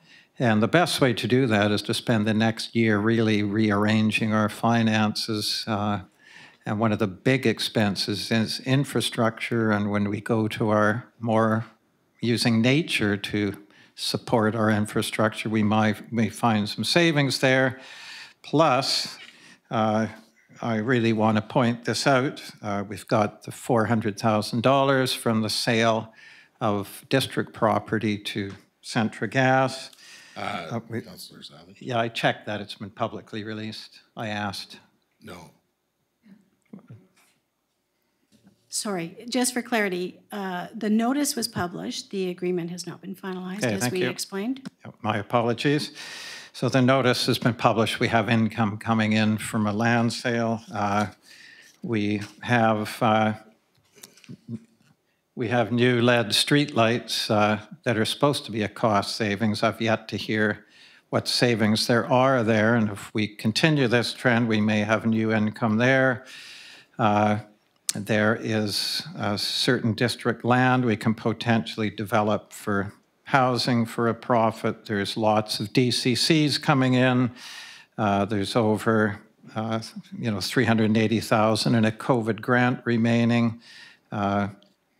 There's going to be surplus available after we make that motion, if it passes. And also we're getting more and more profit from, not profit, more and more income from our building permits. So I just want to paint a rosy picture of our income getting far better. This is just, unfortunately, a problematic budget where we have to show that we're serious about our cuts. So again, I truly apologize for that, and I know Public Works could really use this seasonal worker, so I'm sort of viewing it more as a postponement till next year, that's all. So thank you.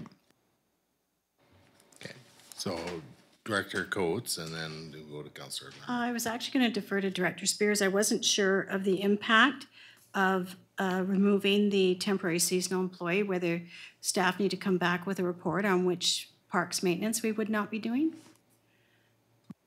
Okay, so I was going to comment on that as well, but we'll just go to Councillor Lerner, and then we'll let Director Spears think about that. So go ahead, Councillor Lerner.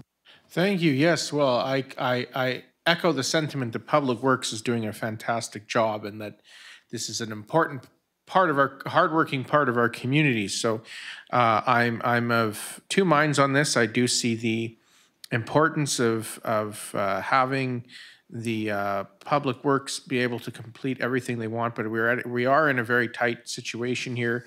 We don't want to have the community see a massive tax increase. This is a huge percentage of the budget being increased by $42,100, which is about 1.5%. And so I would be interested in considering it. Maybe it should be something for 2024, but I will look to see what is discussed, and I'll keep an open mind on all of this. Thank you. Okay, through to Director Spears, if you wish to comment.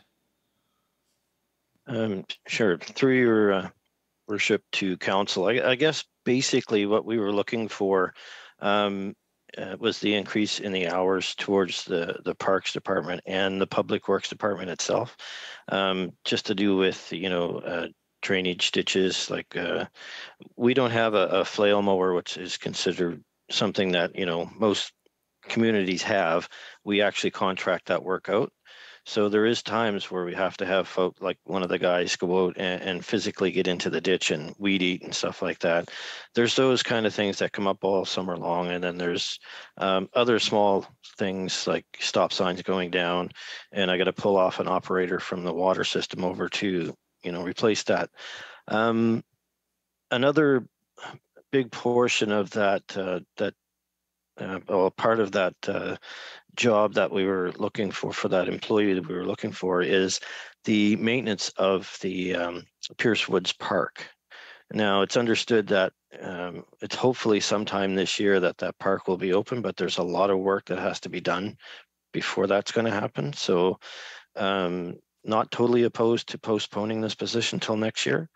However, it's just be aware that Public Works cannot cover everything that's asked of us all the time. So we may get some increase in complaints. Okay, I'll speak to this one next. I understand the spirit of making this motion and just trying to trim costs and so on, but I can't agree with this one. As much as I'd like to, because I see 42,000, and even of that is maybe staff can answer this right away. Is that 42,000 all for the temporary seasonal work employee, or is that there additional staff, or is that also in addition to other staffing costs? Through your worship. Or sorry, is the 42,000 specifically just for the temporary seasonal employee, or is it for additional hours for other casual employees? I can't answer for additional, but a good portion of that, if not all of it, is for the part-time seasonal position for sure. Okay, thank you. So again, I can't support this simply because it's we've always known that Public Works is basically under-resourced, and now we have added on additional works, obviously, with the foothills and with the Pierce Woods Marine Park, slated to be hopefully open this year. There's going to be additional demand there, and I think with the rest of our what we hope to accomplish. The one thing the community hasn't seen yet is our strategic priorities, and I think if we are serious about our strategic priorities as they will eventually roll out, we need to make sure that we do have, the people there to do the work. I think we're, again, 42,000, sure, like that's, we could say that's almost a 1.5% reduction, but I think it's cutting in the wrong place. If we were to amend the, how we can spend the surplus, maybe we fund that out of surplus for 1 year just to save some money. But again, I think we have to look at, you know, the year-to-year taxation and make sure it's really reflects the current service levels we want to offer to the community. And I think this is just one that's, you know, if anything there's going to be increasing demand. So if we cut this one off, I think we'll be paying for it. So, you know, again, if we want to make sure maintenance is kept up, then we're probably going to have to contract that out, which I don't think we'll be able to do anyway. So we need to, yeah, I simply can't support this one. I think we're going in the wrong direction on it. So I'd like to hear from others. So we have Councillor Mundell.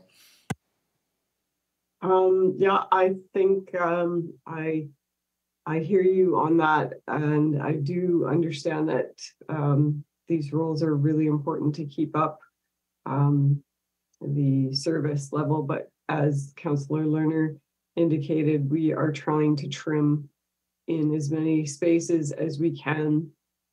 Again, we all tried to commit to reducing massive tax hikes in this community, and this is a really tough year with the rates going up so quickly for everything.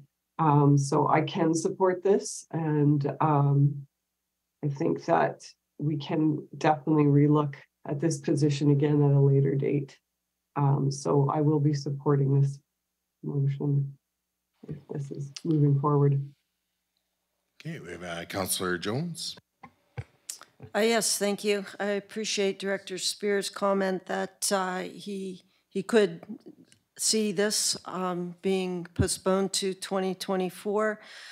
It is a difficult decision. I recognize that, but I also will support it. I agree that, you know, sometimes you do have to take hard measures to achieve a goal, and this is an example of that. On the bright side, as far as Pierce Woods Marine Park goes, there sure are a lot of invasive species there, and once we get our volunteer in parks program underway, we may find there are a lot of people keen to contribute to the removal of invasive species. So perhaps there are ways that the community can relieve some of the burden here. The community can contribute to the future. Thank you.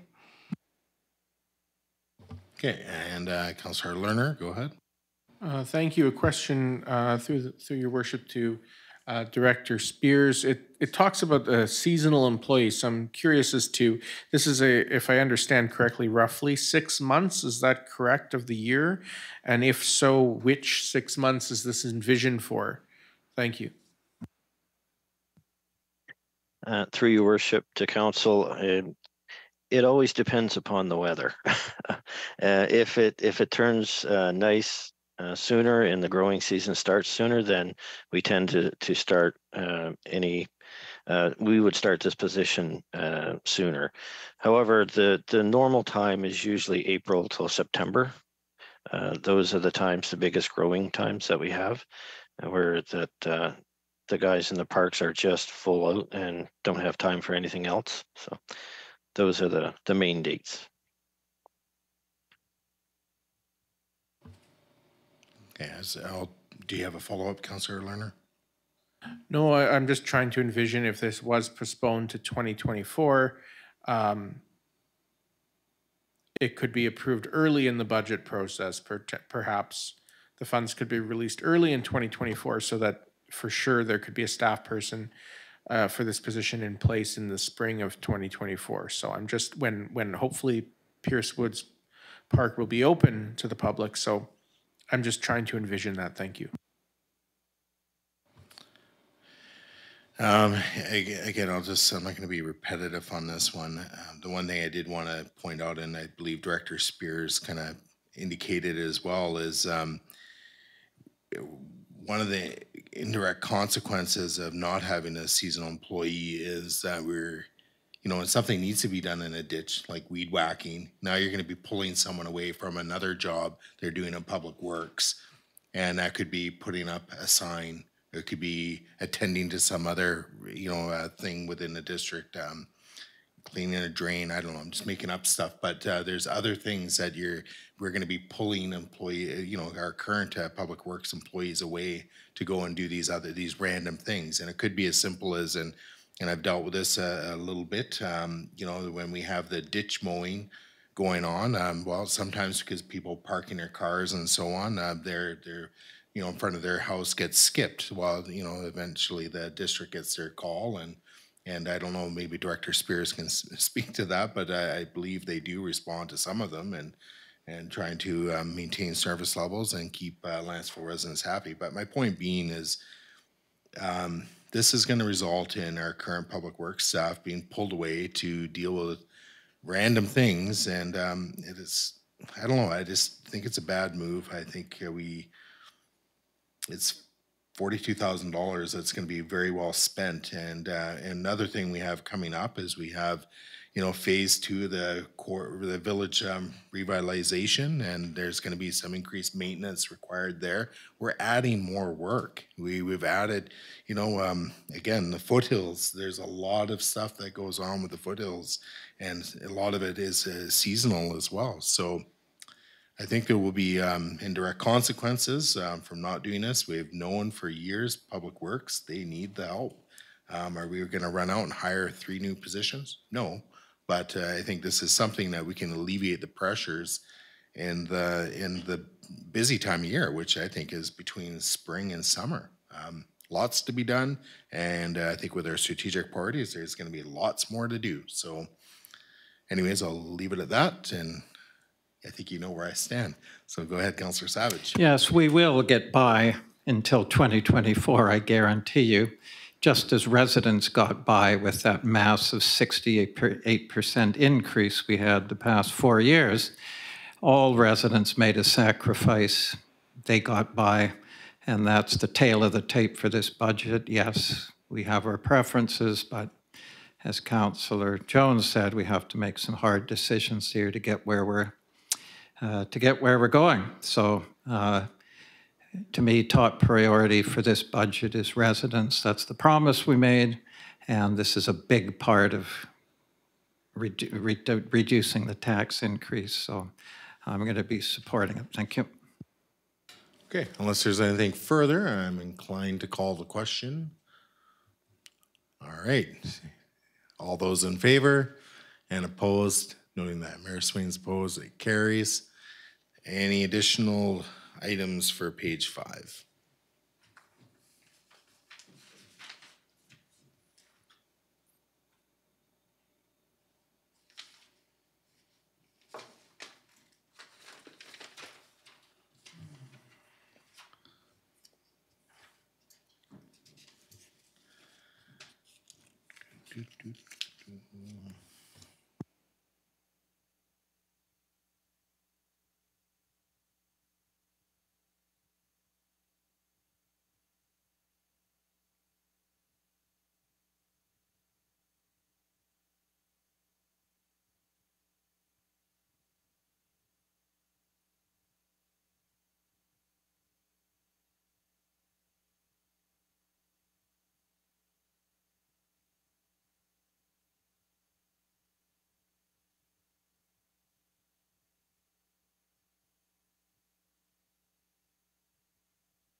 All right, moving on to page 6. Okay, go ahead, Councillor. Thank you. I had a question related to, through the staff, 50-5-50-900, contribution to reserve. I'm trying to figure out which reserve this is, and the reason I ask is because it had a huge, almost $1 million contribution in 2021 when only $50,000 was budgeted, then 0 in 2022 when $120,000 was budgeted, and now it's budgeted at $152,000. So I'm just trying to understand which reserve this is and how that number is determined. Thank you.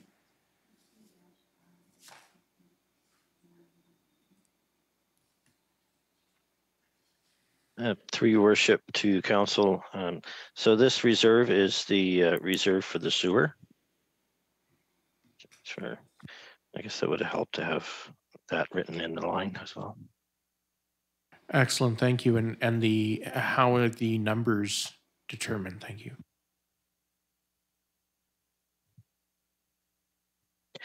So currently the numbers are determined by the asset management program that we have.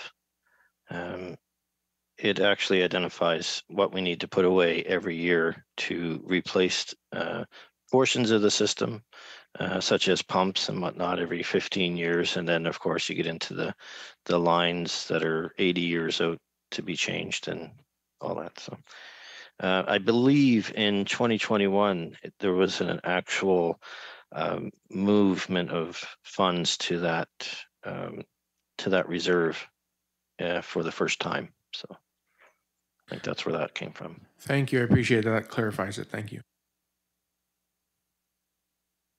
Can you speak to this, Director Spears, just in terms of like general taxation? Who this would actually apply to? Like, certainly through your worship to council. So basically, both the water and the sewer are user fee utilities. So the only folks that are affected are the people that are on the sewer or the people that are on the water, respectively. So basically what we do is we look for a non-profit budget, if you will. We look at it so that the reserves are identified before we actually come out with the budget, and the cost of the water or the cost of the sewer going out, basically those are our best guesstimate going forward on how much water people are going to use throughout the year. So we just take the last few years and then we kind of come up with an average on that and then use that as a budget moving forward. With addition, of course, there's tax increases on gas and goods and materials and whatnot. So. And the reason why I asked is just, in terms of just general taxation, eliminating $31,000 isn't going to have the desired effect, right? So if anything, it's just going to underfund. But if we don't collect the monies, it's going to underfund the sewer service, and eventually that's going to catch up. So, yeah. Are there any additional things on page 6?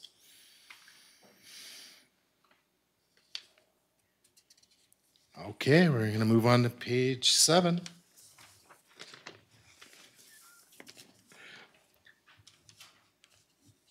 There'll be an additional opportunity, but page 7. Anything jumping out? Go ahead, Councillor Lerner. This may sound totally weird, but what exactly is a toilet rebate? I know that sounds weird, but there's $1,000 budget for that. Is this a low flush toilet option? Through your worship to councillors, yes, it is. It's a program that was put in place, and I believe it was way back in 2005.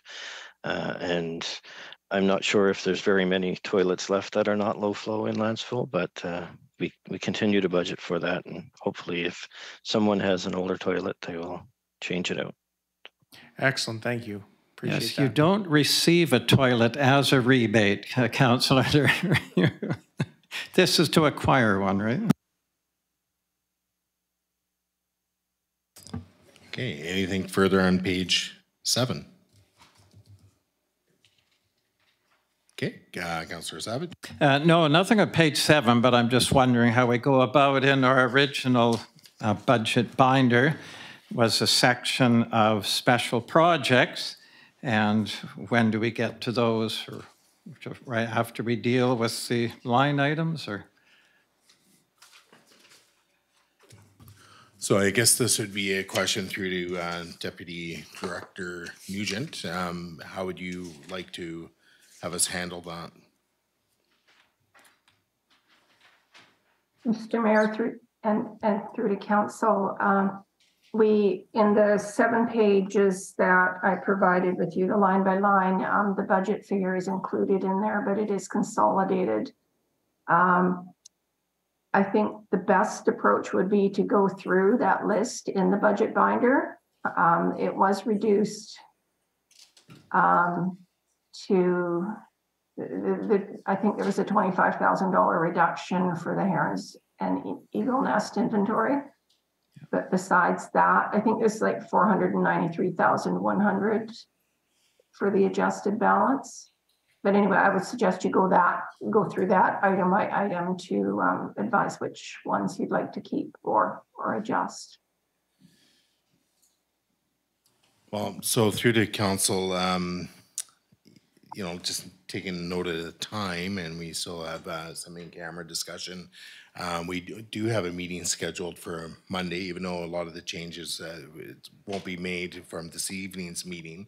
We could, again, meet on the Monday. We have it already scheduled to go through those items, just as a suggestion, because I didn't really come prepared to make any amendments to those, but not to say we can't.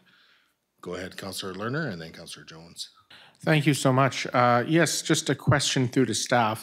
When we're done here tonight, what we get on for the agenda on the Monday, the February 13th, can it please reflect any motions that were made tonight, so we have the latest numbers to work with and the latest total budget increase to work with, so we know where we stand.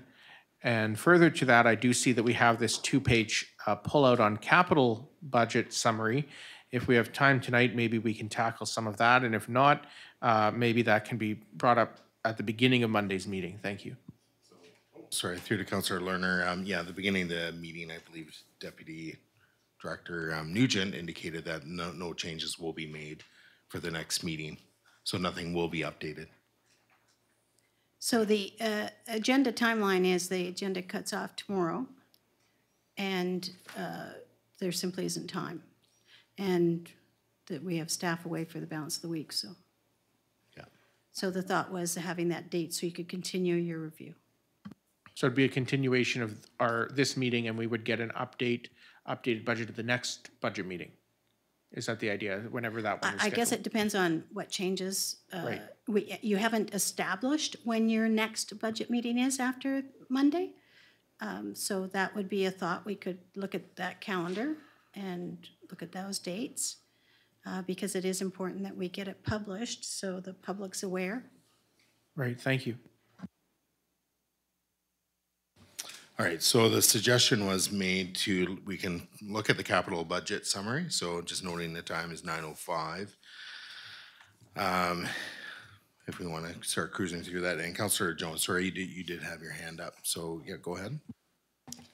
Thank you. Make a motion, please, that the draft 2023 to 2027 financial plan be amended in account 06-5-55-527, that's a road marking paint sprayer, by deleting 18,500, did I get that right? Yes, $18,500 and replacing with $0. Okay, is there a seconder to that?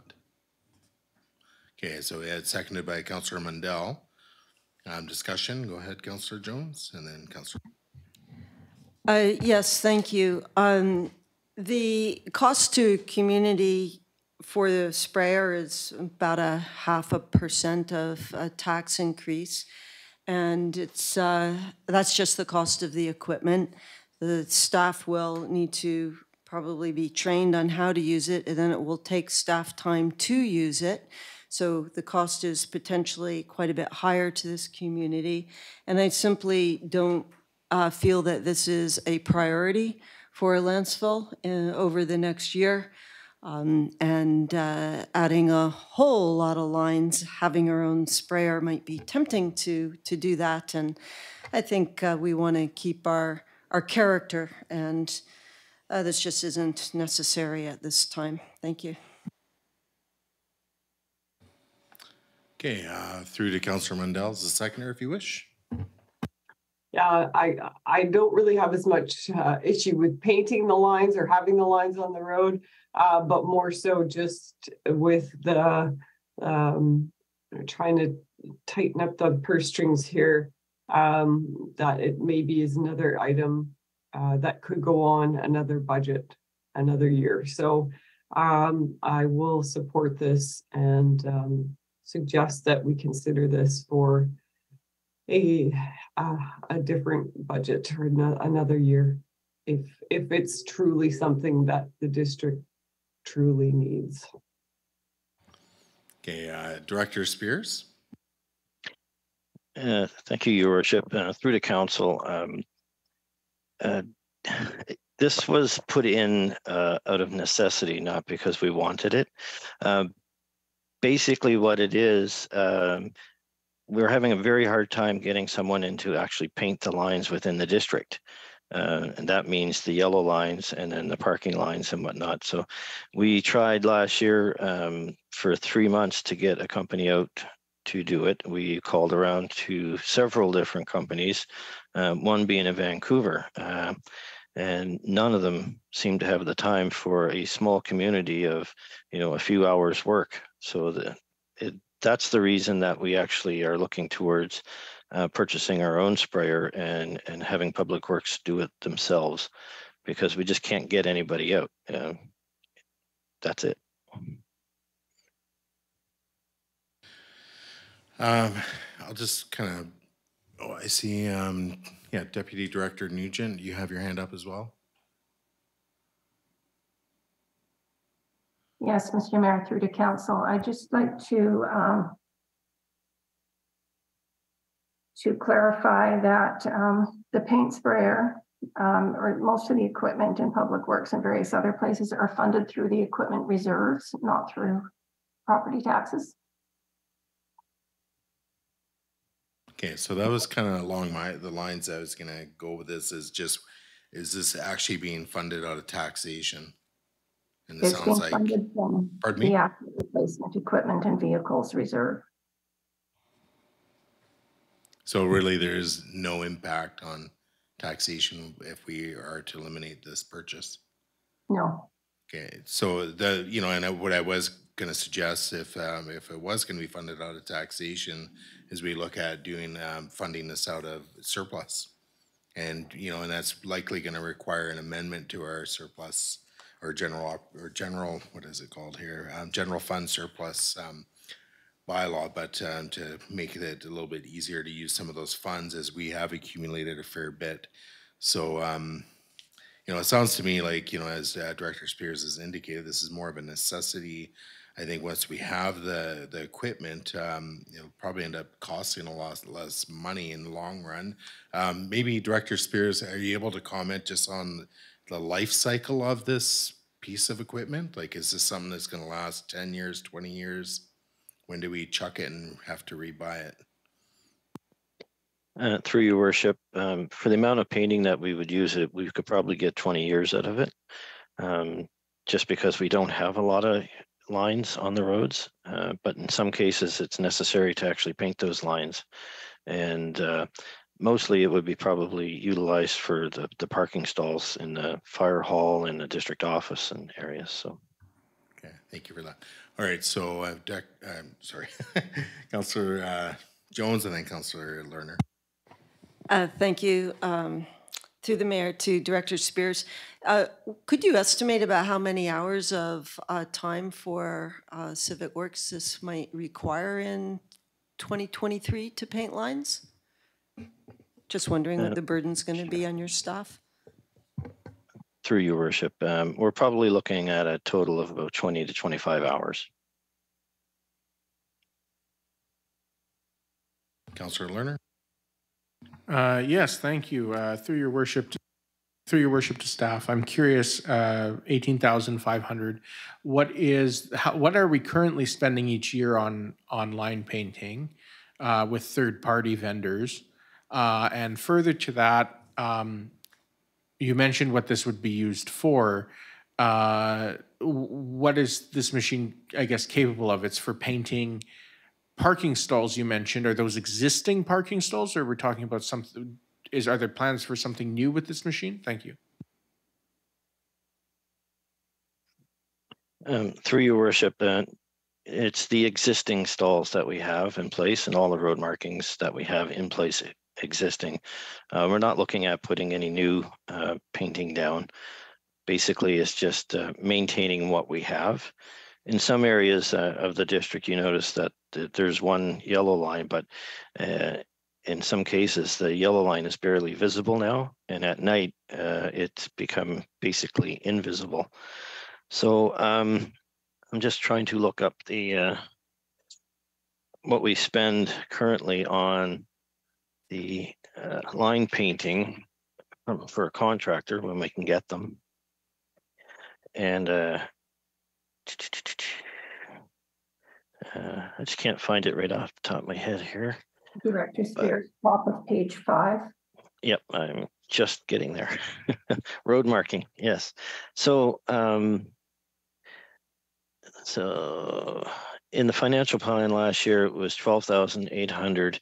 We could probably get away with having about 3,500 in that if we do get the actual paint sprayer.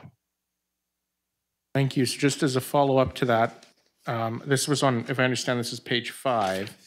So if I understand correctly, if the paint sprayer is purchased, then the budget could be decreased to reflect that. Is that the idea? Yes, it could be reduced to what it would cost for the paint itself.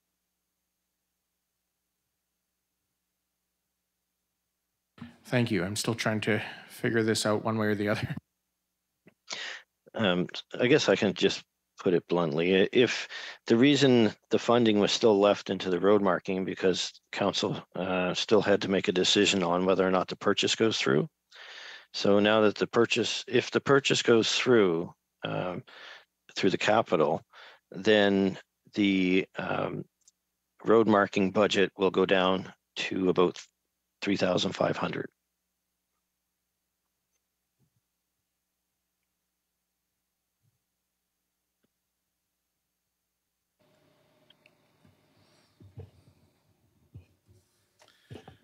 Okay. So I think council's got a fair bit of information here to probably make a fairly decent informed choice here or vote, but Councillor Savage, you haven't really spoken Yes, to I this, move we postpone this motion to next Monday's meeting, February the 15th. Okay, and we have it seconded. Okay, I'll just simply call the question. Sorry, the 13th. Yeah, so it's next. Yeah, 13th. So next 13th, Monday. thank you. Okay. All right. So unless there's any significant debate to be had on that postponement or referral, okay, I'll call the question. All those in favor and opposed? That's carried unanimously. All right. Anything further? Well, I guess we probably do have some further capital budget ones. Councillor Lerner. Thank you. Yes, I just had some questions related to a couple of things, specifically Dickinson Road replacement phases 1 and 2. I see, Dickinson Road definitely could use some improvements, some safe walking paths. I think that's vital. Some cycling paths. This is something important. I do note that the budget for the 2 years is over $4 million, so it's not small price. And I'm curious as to when the plans for Dickinson Road will, if they haven't already, will be made public for council and public input. Because if this is something we're going to budget for, the feedback on those plans could certainly influence how much we're budgeting when it's such a massive project. Thank you. Through your worship to council. So. Oh, we're having a hard time hearing you, Director Spears. Oh, that's because I had my microphone on my head. Yeah, you're all good now. Sorry about that. Through your worship to council, I guess one of the issues that we've had with the Dickinson Road is the road width and the topography, and we did a preliminary drawing and did a rough calculation on what it would cost, and the cost came in extremely high, and we still consider this budget extremely high. So What we've been doing is trying to look at it from a perspective of putting one walkway on the side of the road with a swale kind of thing and trying to get it to that point. Once we get it to that point, we'll do a rough calculation on what the cost is then, and then we'll bring it to council for input, and then council can, we'll be asking council to go to a public meeting, an open house, if you will, to get public feedback on it. And then from that, we'll bring it back to council to approve the final drawing. So that's kind of where we're at. Thank you. So I appreciate that. So as a follow-up, once this recalculation is done and then it goes for feedback, do you think that can be completed in time for us to reach our final budget considerations and how that will impact the expenditures we allocate? Thank you. Through your worship, I don't think it'll be done in that amount of time. I mean, we can have it closer. That council will be able to have a look at it for sure. And we may even get it out to public opinion. I don't know if it'll get it back. I mean, we'll try our best, but I can't guarantee it. Engineering's involved, so it's not something I can just do quickly. So. Okay, thank you. I appreciate that.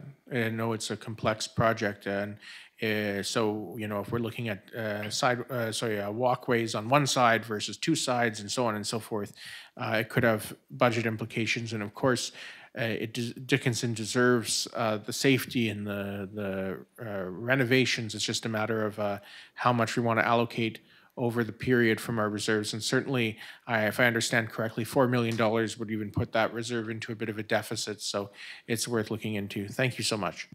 Thank you.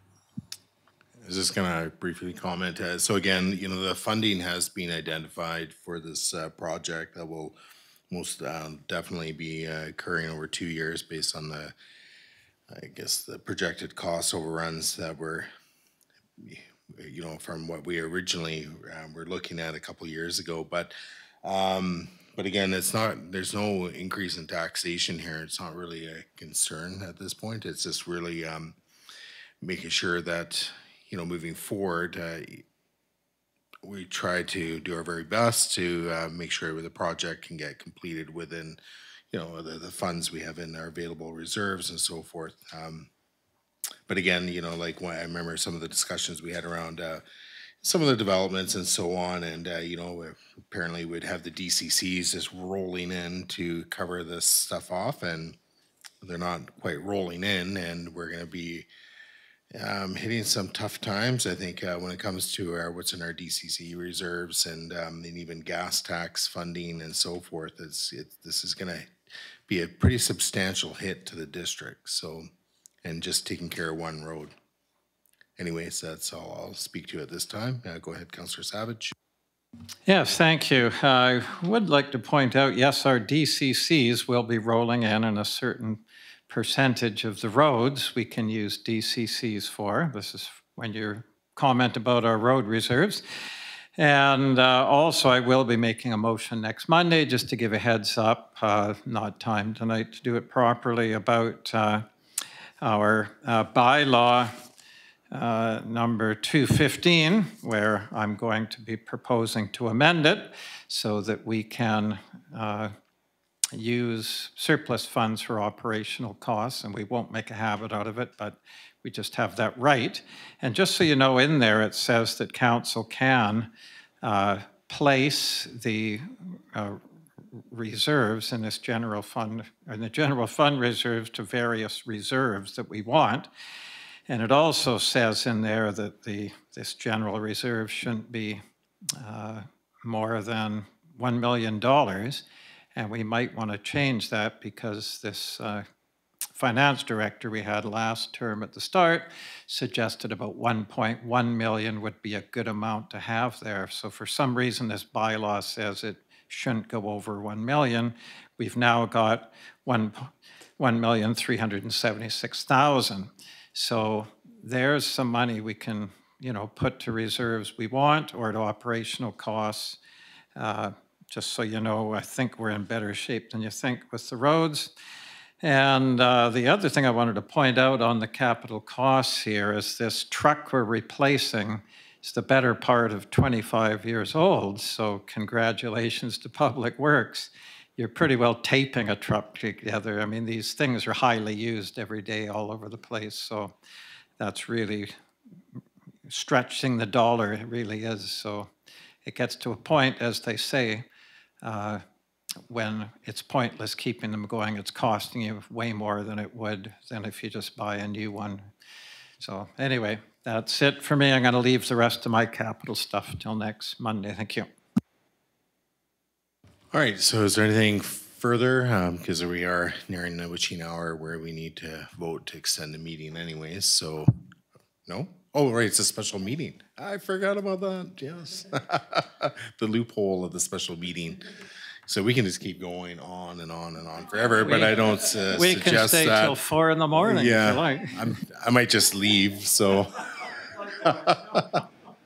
Yeah, so everybody look that way for about 1 minute. Councillor Jones? I would also like to save what I have for the next meeting. Thank you. All right, so what I would recommend then is we've basically gotten through our agenda anyways, but we can move to public clarification. I don't see anybody here, but. Yeah, and at this point procedurally, I guess a motion to go back in camera. So I guess I'll just, or how do we do that? Do we need a motion to go back in camera or just, I think that would be in order, yes. All right, so I'll just make the motion that